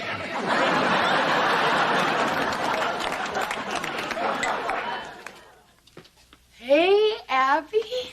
Hi, hon. I made you something. Oh, Dharma, it's beautiful. I was just out communing with nature, you know, reconnecting with Mother Earth. You know me. And I saw these flowers. They were so beautiful, and I thought of you. Oh, Dharma. Honey, these are golden poppies. Oh, really? Yeah, they're so pretty. No, we don't pick golden poppies, honey. They're protected. Apparently not very well. You know what? We'll put them in the compost, and it can be our gift back to Mother Earth. Good. Where's September? Oh, she's off somewhere with your father. Boy, they have been absolutely inseparable. She stayed up all night last night listening to him sing his Watergate rock opera. All 5 hours? Yeah. Wow. I never made it past I Suppose So, BB Rebozo. Hey. Hi. Hi. What you got there? Oh, some camping stuff for Larry. Because he's a big baby and he's afraid of little rain. I sleep on my back and I'm a mouth breather. I could drown. You guys going camping? Oh, yeah. You know that winter solstice trip your mother and I always take to the desert? Yeah. Well, I figured I'd have to miss it this year because of the baby, but September wants to go. Oh, I would have gone with you. Well, Pumpkin, you can come too. We'll just have to get another one of these. What is that? I don't know, but we only have 2. Okay, Let's try to set this stuff up. Right. We're going to spend the night in the backyard and test it out. Don't bring us any food. We're going to live off the land. They're gonna sleep together out there in the backyard in the tent? I guess so. And you're fine with that? What could be the problem? Oh my God. Larry, did you turn off the sprinklers?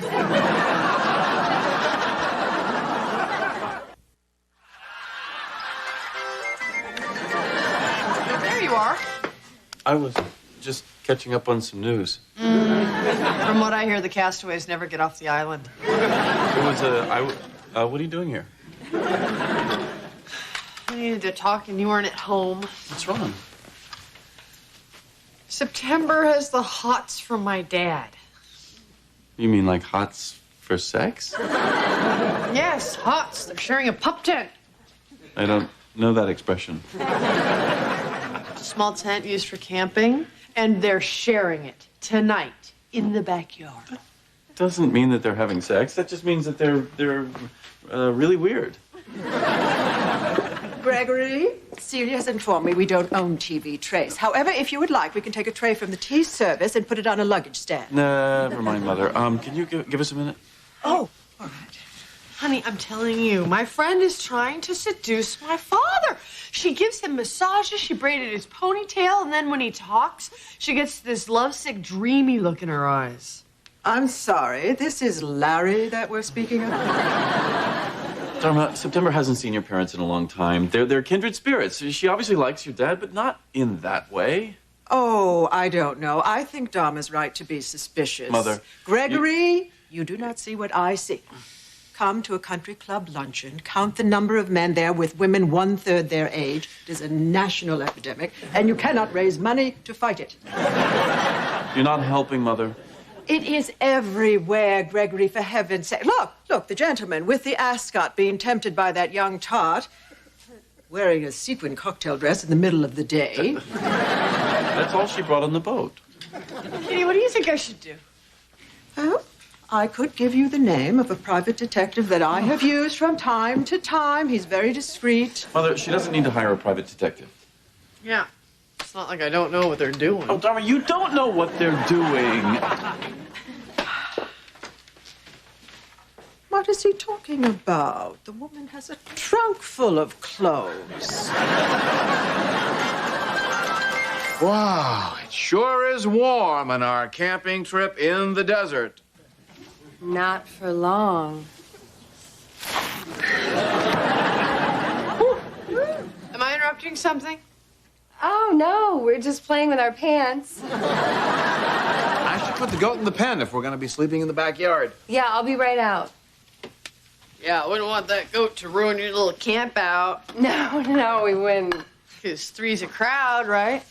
Yeah, I guess. I mean, when one of them's a goat. Okay, I'm not good at being all and woo, so I'm just gonna say it. Are you sleeping with Larry? What? No. How could you even think that? Come on, September, the massages, the camping, the detachable pants. And I love my father, but no one sits through his whole Watergate opera. Okay. I guess I could see how you thought that. No, Dharma. Okay. Here's the deal. I've never known who my father was, and I didn't really care. But when my mom died, it felt really weird being all alone. So I went through her letters and stuff, and I narrowed it down to 5 guys that she might have had a relationship with. So you think Larry might be your father? Maybe. Wow. But the thing is I didn't want to disrupt anybody's life, so I figured I would hang out with each one of them, and that way I'd know that somewhere in there I spent time with my dad. Okay, the tent is up. No, false alarm. He's such a goofball. I know. Oh, I should have told you before. Okay. Oh, damn! I'm gonna go give him a hand. Okay. Okay? Oh. The Dow Industrial's down about 12 and a half. Well, you're right. They're not having an affair. Well, I'm not going to say I told you so, but I am going to make the face. And at the moment, it is currently up 3 and a change. That's called 3 2/5. I must have been in there for months. You know, she was acting really weird because she thinks Larry might be her father. Could he be? No. Look, I went through Abby's picture drawer and I found this. It's their first day on the commune, right? There's Abby holding me. There's Larry. With hair. No, he was combing it over. It was a swoop-doo. And that's September's mom. She's already pregnant, and that's the day she met Larry. Did you show her this? Oh, not yet. She and Larry are having a sleepover. It didn't seem like the right time. And I got to say, you kind of lucked out here. What do you mean? Well, this way you won't have to spend the rest of your life, competing with a perfect sister who's out to save the world, and we can have a TV again. I didn't give away the TV to compete with her. Yes, you did. Well, obviously, but don't make the face. Dharma? Hi. Hey. You didn't say goodbye. Are we okay? Oh, yeah. No, we're fine. Well, listen, I'm gonna split tonight. Why? I didn't want to screw up anybody's family, and I kind of feel that I am. No, you're not. No, I am. I just was having so much fun with Larry. Listen. And he was the last guy on my list, and he's the only guy I really liked. I hope he's my dad.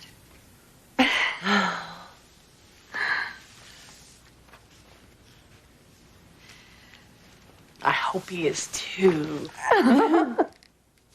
So I'll see you in a couple months, right? Really? What for? For the camping trip. Larry always gets us lost in the middle of the desert. You're the only one who knows how to make a meal out of twigs and dirt. So where are you off to? Oh, Martin Sheen is going to chain himself to something this weekend, so I'll help out. Bye. Hey, there weren't really bugs in the salad, were there? Who would put bugs in a salad?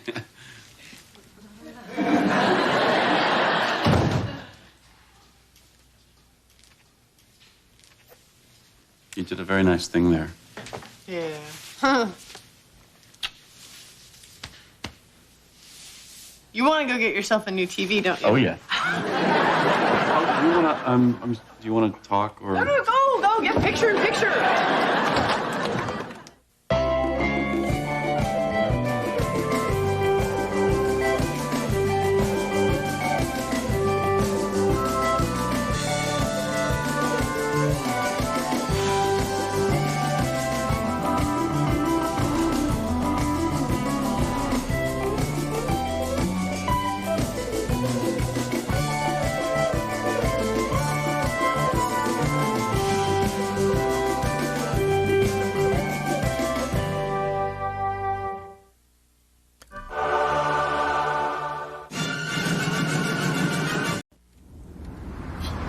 Driving yourself crazy with all that research. I'll tell you how to buy a car, my friend. Police auction. No, thank you. I got this baby for $4,000. Well, sure, on a hot day, you can still tell it's a canine unit, but that's a hell of a deal. I mean, look at this car. It rated #1 in the National Transportation Board crash test, but Consumer Reports gives it the worst repair record. It's nice. Red. I wouldn't mind something a little sportier for myself, but Dharma definitely needs something safe and boxy and Swedish. Pete, is that a bullet hole? Oh, yeah, I told you about that girl Tanya, right? Hey, check out this bad boy. It says $700. I bet you can get it for $5. Yeah, but where do you dock it? Well, I hope they move it before Dharma sees it. Check out my new wheels. You mean because she might buy it? Oh,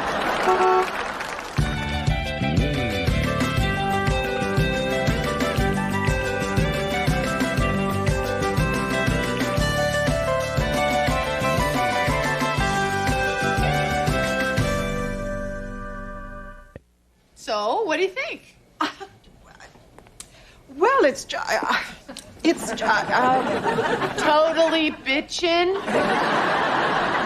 Yes, that's just the mot juste I was looking for. Oh, no. I want you to arrange the jack-o'-lanterns so they don't look arranged. Now look at this little window. Hello out there. I used to have a car like this. Your mother never looked prettier than riding beside me, the wind in her hair. Edward, I never knew you when you drove a convertible. I wonder whatever happened to that gal. And will you please explain to Dharma that when you buy a used car, you're just buying someone else's problems? Honey, you don't know anything about this car. Oh, I know a lot about it. It's a great ride, it's a cool color, and it has a very roomy trunk. You don't know how it was maintained, you don't know how it was driven, you don't know anything about the previous owner. Sure I do. He liked racehorses, smoked Lucky Strikes, and he had a head. Ring-a-ding-ding, dollface. Smart hat, buddy. Here, Ed, this could be your Halloween costume. Hey, Kitty, what do you think? For the country club thing?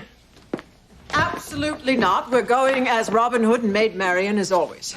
Oh, I hate Halloween. I'm never allowed to eat the candy. Some kid always eggs my house, and I have to wear green pantyhose. They're tights, Edward. Tighter every year. Hey, guys, how about instead of going to a restaurant tonight, we get a couple buckets of chicken, drive someplace where there's a view, and neck. So now he's taking the car to another mechanic, but they all just keep saying the same thing.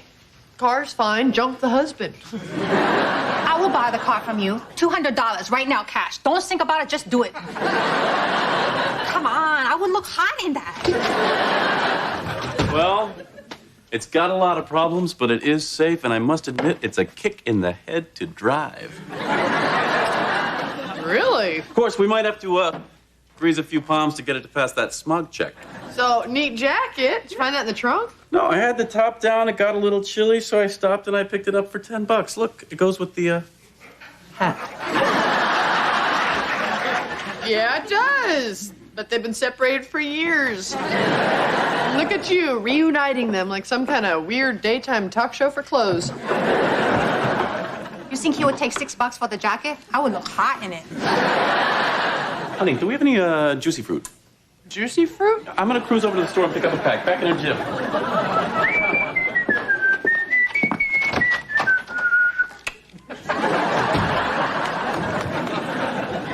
Do you smell Old Spice? Yeah? I think he'd been drinking it. Good night, Finkelstein. Hold on, Ed. You might want to take a look at this. You know how stuff has been walking out of the supply room lately? Yeah?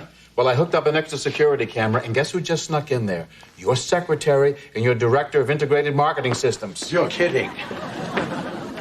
Oh, good Lord, I don't want to see that. Neither do I. But it's my job. Finkelstein, do you think you could set up one of those cameras at my place? You and Kitty want to spice things up in the bedroom, huh?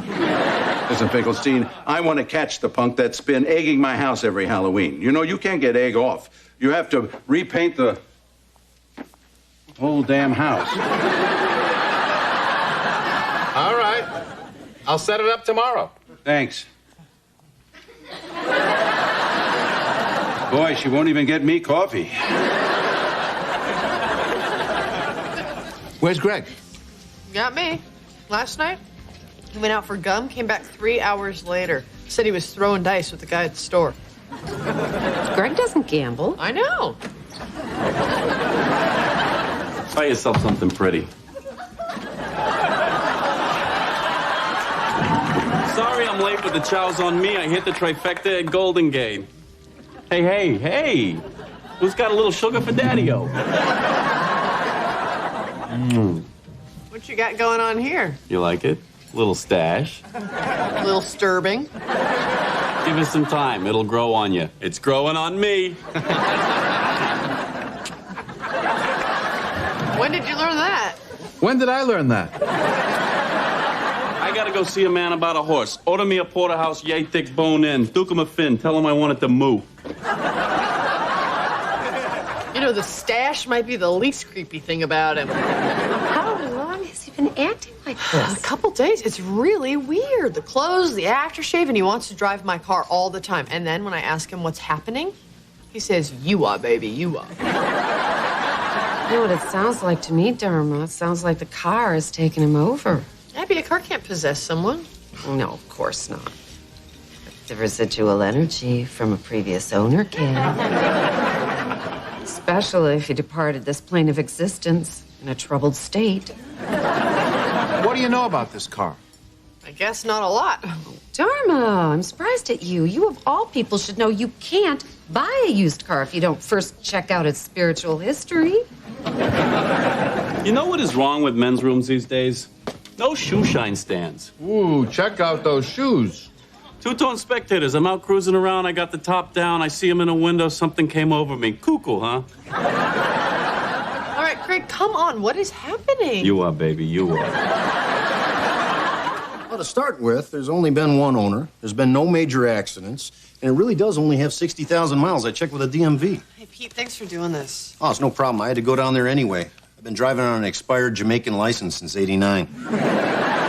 So, did you find out about any weird knocking sounds or poltergeists? Any mention of a bone-chilling draft from the glove compartment? No. Maybe it's on the back here. Dharma thinks the car has a ghost. So, did you find out anything about the guy who owned it? It's a Stanley Green. He died in 1972, but his sister kept the car in storage until earlier this month. Oh, yeah, I got an article about the guy. It's right here. Local crime figure found dead. Apparent suicide under investigation. Ooh, the hair on my arm just went wah. Local bookmaker Stanley Shorty Green was found slumped over the wheel of his car in his garage. Apparent suicide, excessive gambling debts. Look at Ann Landis. Even back then, same stupid haircut.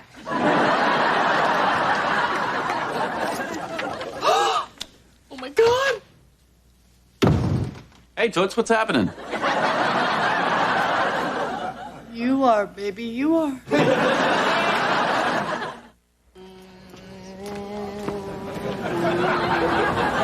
Okay, Abby, Greg could wake up any minute. Can you skip the little spirits and just look for the huge dead gamblers?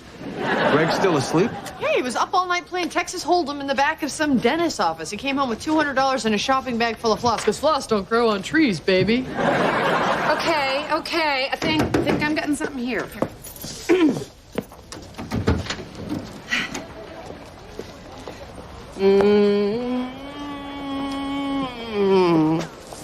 Dharma, you know what? I'm not really very good with cars. I know a woman in Berkeley, but you might have to leave it with her a couple of days. Couple of days? Check with your insurance. Sometimes they pay for a rental. You know what, honey? I think you have to consider the possibility that whatever negative energy was in this car is now in Greg. So that means that Greg is becoming Shorty Green, and Shorty Green killed himself in this car. Abby, I have to get rid of this car. I don't know why they call him Shorty. He looks like a regular-sized person to me. Where did you find that? Greg's briefcase. Dharma, isn't that the file of stuff you showed me before? No, that's still upstairs. Whoa, wait a minute.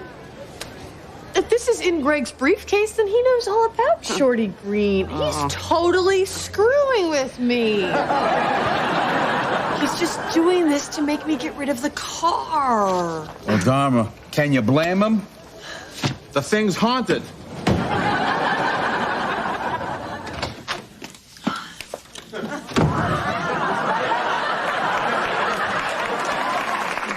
Hey, Daddy, your baby's home. Hey there. Sorry I'm late, but geez Louise, the day just got away from me. I wanted to go shopping for some unmentionables. But the car just wanted to go to the track. It's like it knew the way. And how did things go at the track? Not so hot. But I met this guy. He's 6'1" and his brother's a jockey. Go figure, right? Anyway, he gave me a tip about a filly running tonight. But I'm flat broke, so, How's about you and me go get some lettuce, head back to the truck, and turn that lettuce into dough? Come on, I'll drive. We don't have to do that. No, we don't. Do we, Greg? No, because I can phone in the bet. Come on, give it up. Hey, Mikey, guess who? Yeah, I want to bet the 8th race at Golden Gate. Elbow room to win.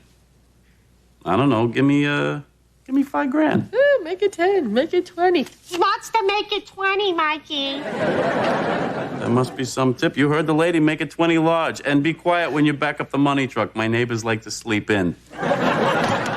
Thanks for the tip, doll. I'm gonna bop down to the corner for a hot shave. I'll meet you out front in a half an hour and we'll go paint the town red with white polka dots.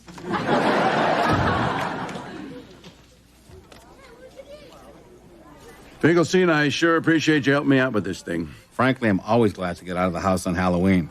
Abby has this party for her friends. They cackle and dance around. It's a regular coven. Yeah, I know what you mean. Kitty has her book club ladies over. Oh, you mean an actual coven? They light a big bonfire and parade around naked. No kidding. Yeah, to tell you the truth, when her friends were in their 20s, it was kind of nice. These days, I can take it or leave it. Sure. All right, we'll watch the front of the house from here. The camera will give us a view from the side. We're going to catch us an egg thrower. Finkelstein, are you sure the camera's pointed in the right direction? Hey, who's the surveillance professional here?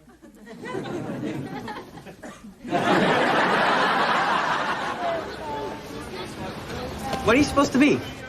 A wonderful, trusting human being who is open to many possibilities in this universe and because of that is being made fun of by her husband. Nobody's gonna get that. Hey, Dharma. Is Greg upstairs? No. He ran to the corner for a shave, and I don't know how that's going to work out because there's just a Starbucks there. Oh, hey, there's my briefcase. No? This is Greg's briefcase. No. It used to be Greg's briefcase. He gave it to me because he found another one that used to belong to Sammy Davis Jr. This is your briefcase? Yeah. All the stuff in here is yours? Yeah. Now, what was it doing in our car? I must have thrown it in the trunk when he dragged me down to the Indian casino. All right. This briefcase is yours. Then what's in it?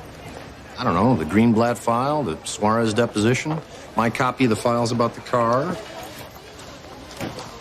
Oh, my God. So he wasn't screwing with me.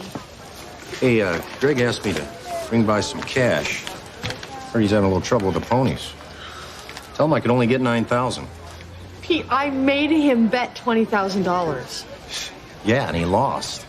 Well, he's gonna have to get the rest from his parents or pawn something. Tell him to do it quick, because Mike is serious. I thought it was Mikey. It's Mike when he's serious. Wait, Pete, if I wanted to get rid of a car, but I didn't want to sell it because I didn't want the burden of unleashing evil onto some innocent person, what should I do? If someone stole the car, that wouldn't be an innocent person. Well, how would I get it stolen?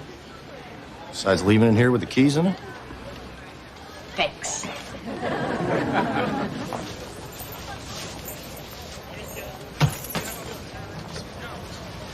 And don't stand by it. Right. So did she believe it was your briefcase? Yeah, I was touch and go for a minute, but I think she did. She's getting rid of the car. She left the keys in it. So long, Shorty. Well, don't stand next to it. Come on.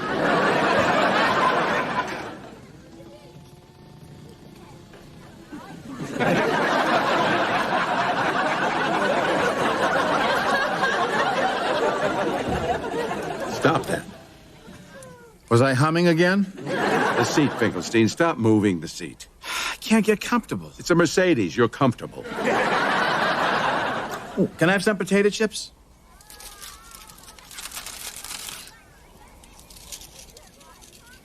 What are you doing? Putting chips on my sandwich.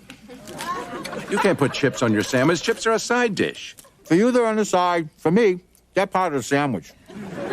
Some people eat mayonnaise on the side.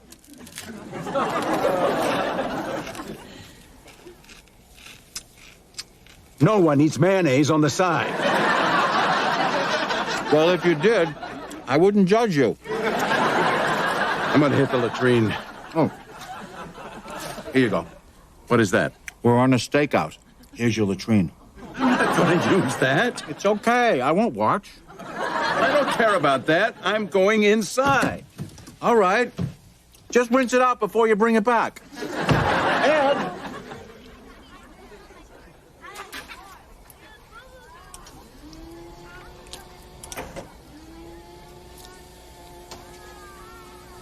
Hey, you! What are you doing there? Stop! Stop! Get away from there!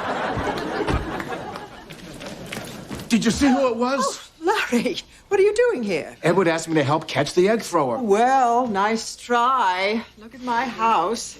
It'll never come off. No, egg doesn't come off. You have to paint. Ah, I suppose so. Well, this year I'm thinking sage with hunter green trim. Actually, the trim's okay. They missed it completely. Ah.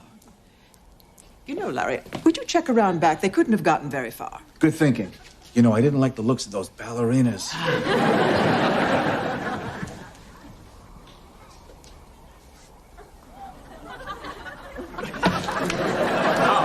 There goes the trim.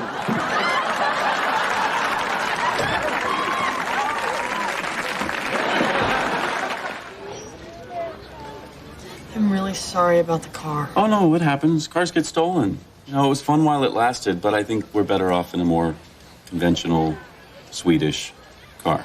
Yeah.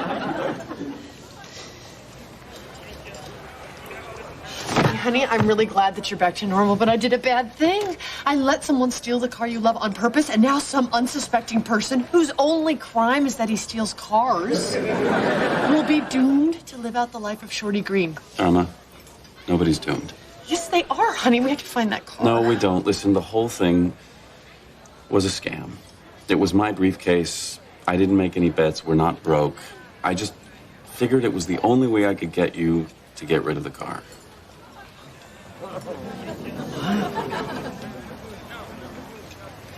This kind of thing isn't like you. No, I know, and I'm sorry. I should have stopped, but I got carried away. It was kind of fun. No, don't apologize, honey. It wasn't you. It was the car. No, it wasn't the car. Honey, Greg Montgomery is not deceitful and lying to his wife and pulling off some kind of con game, but you know who is? Shorty Green. Did you hear what I just said? I said I planned the whole thing out. But not until after you had already driven the car and been under its influence. Dharma! Honey, it's okay. I'll find the car myself. My mother knows a woman in Berkeley who can take care of it. So.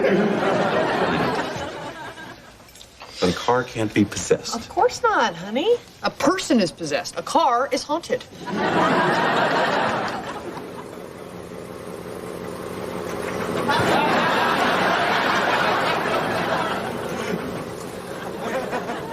Oh, look, they have lobster today.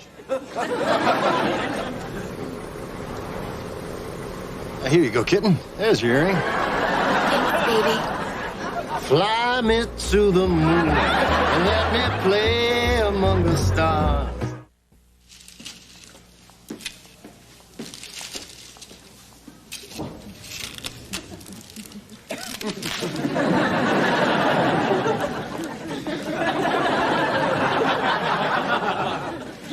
Man, she is limber.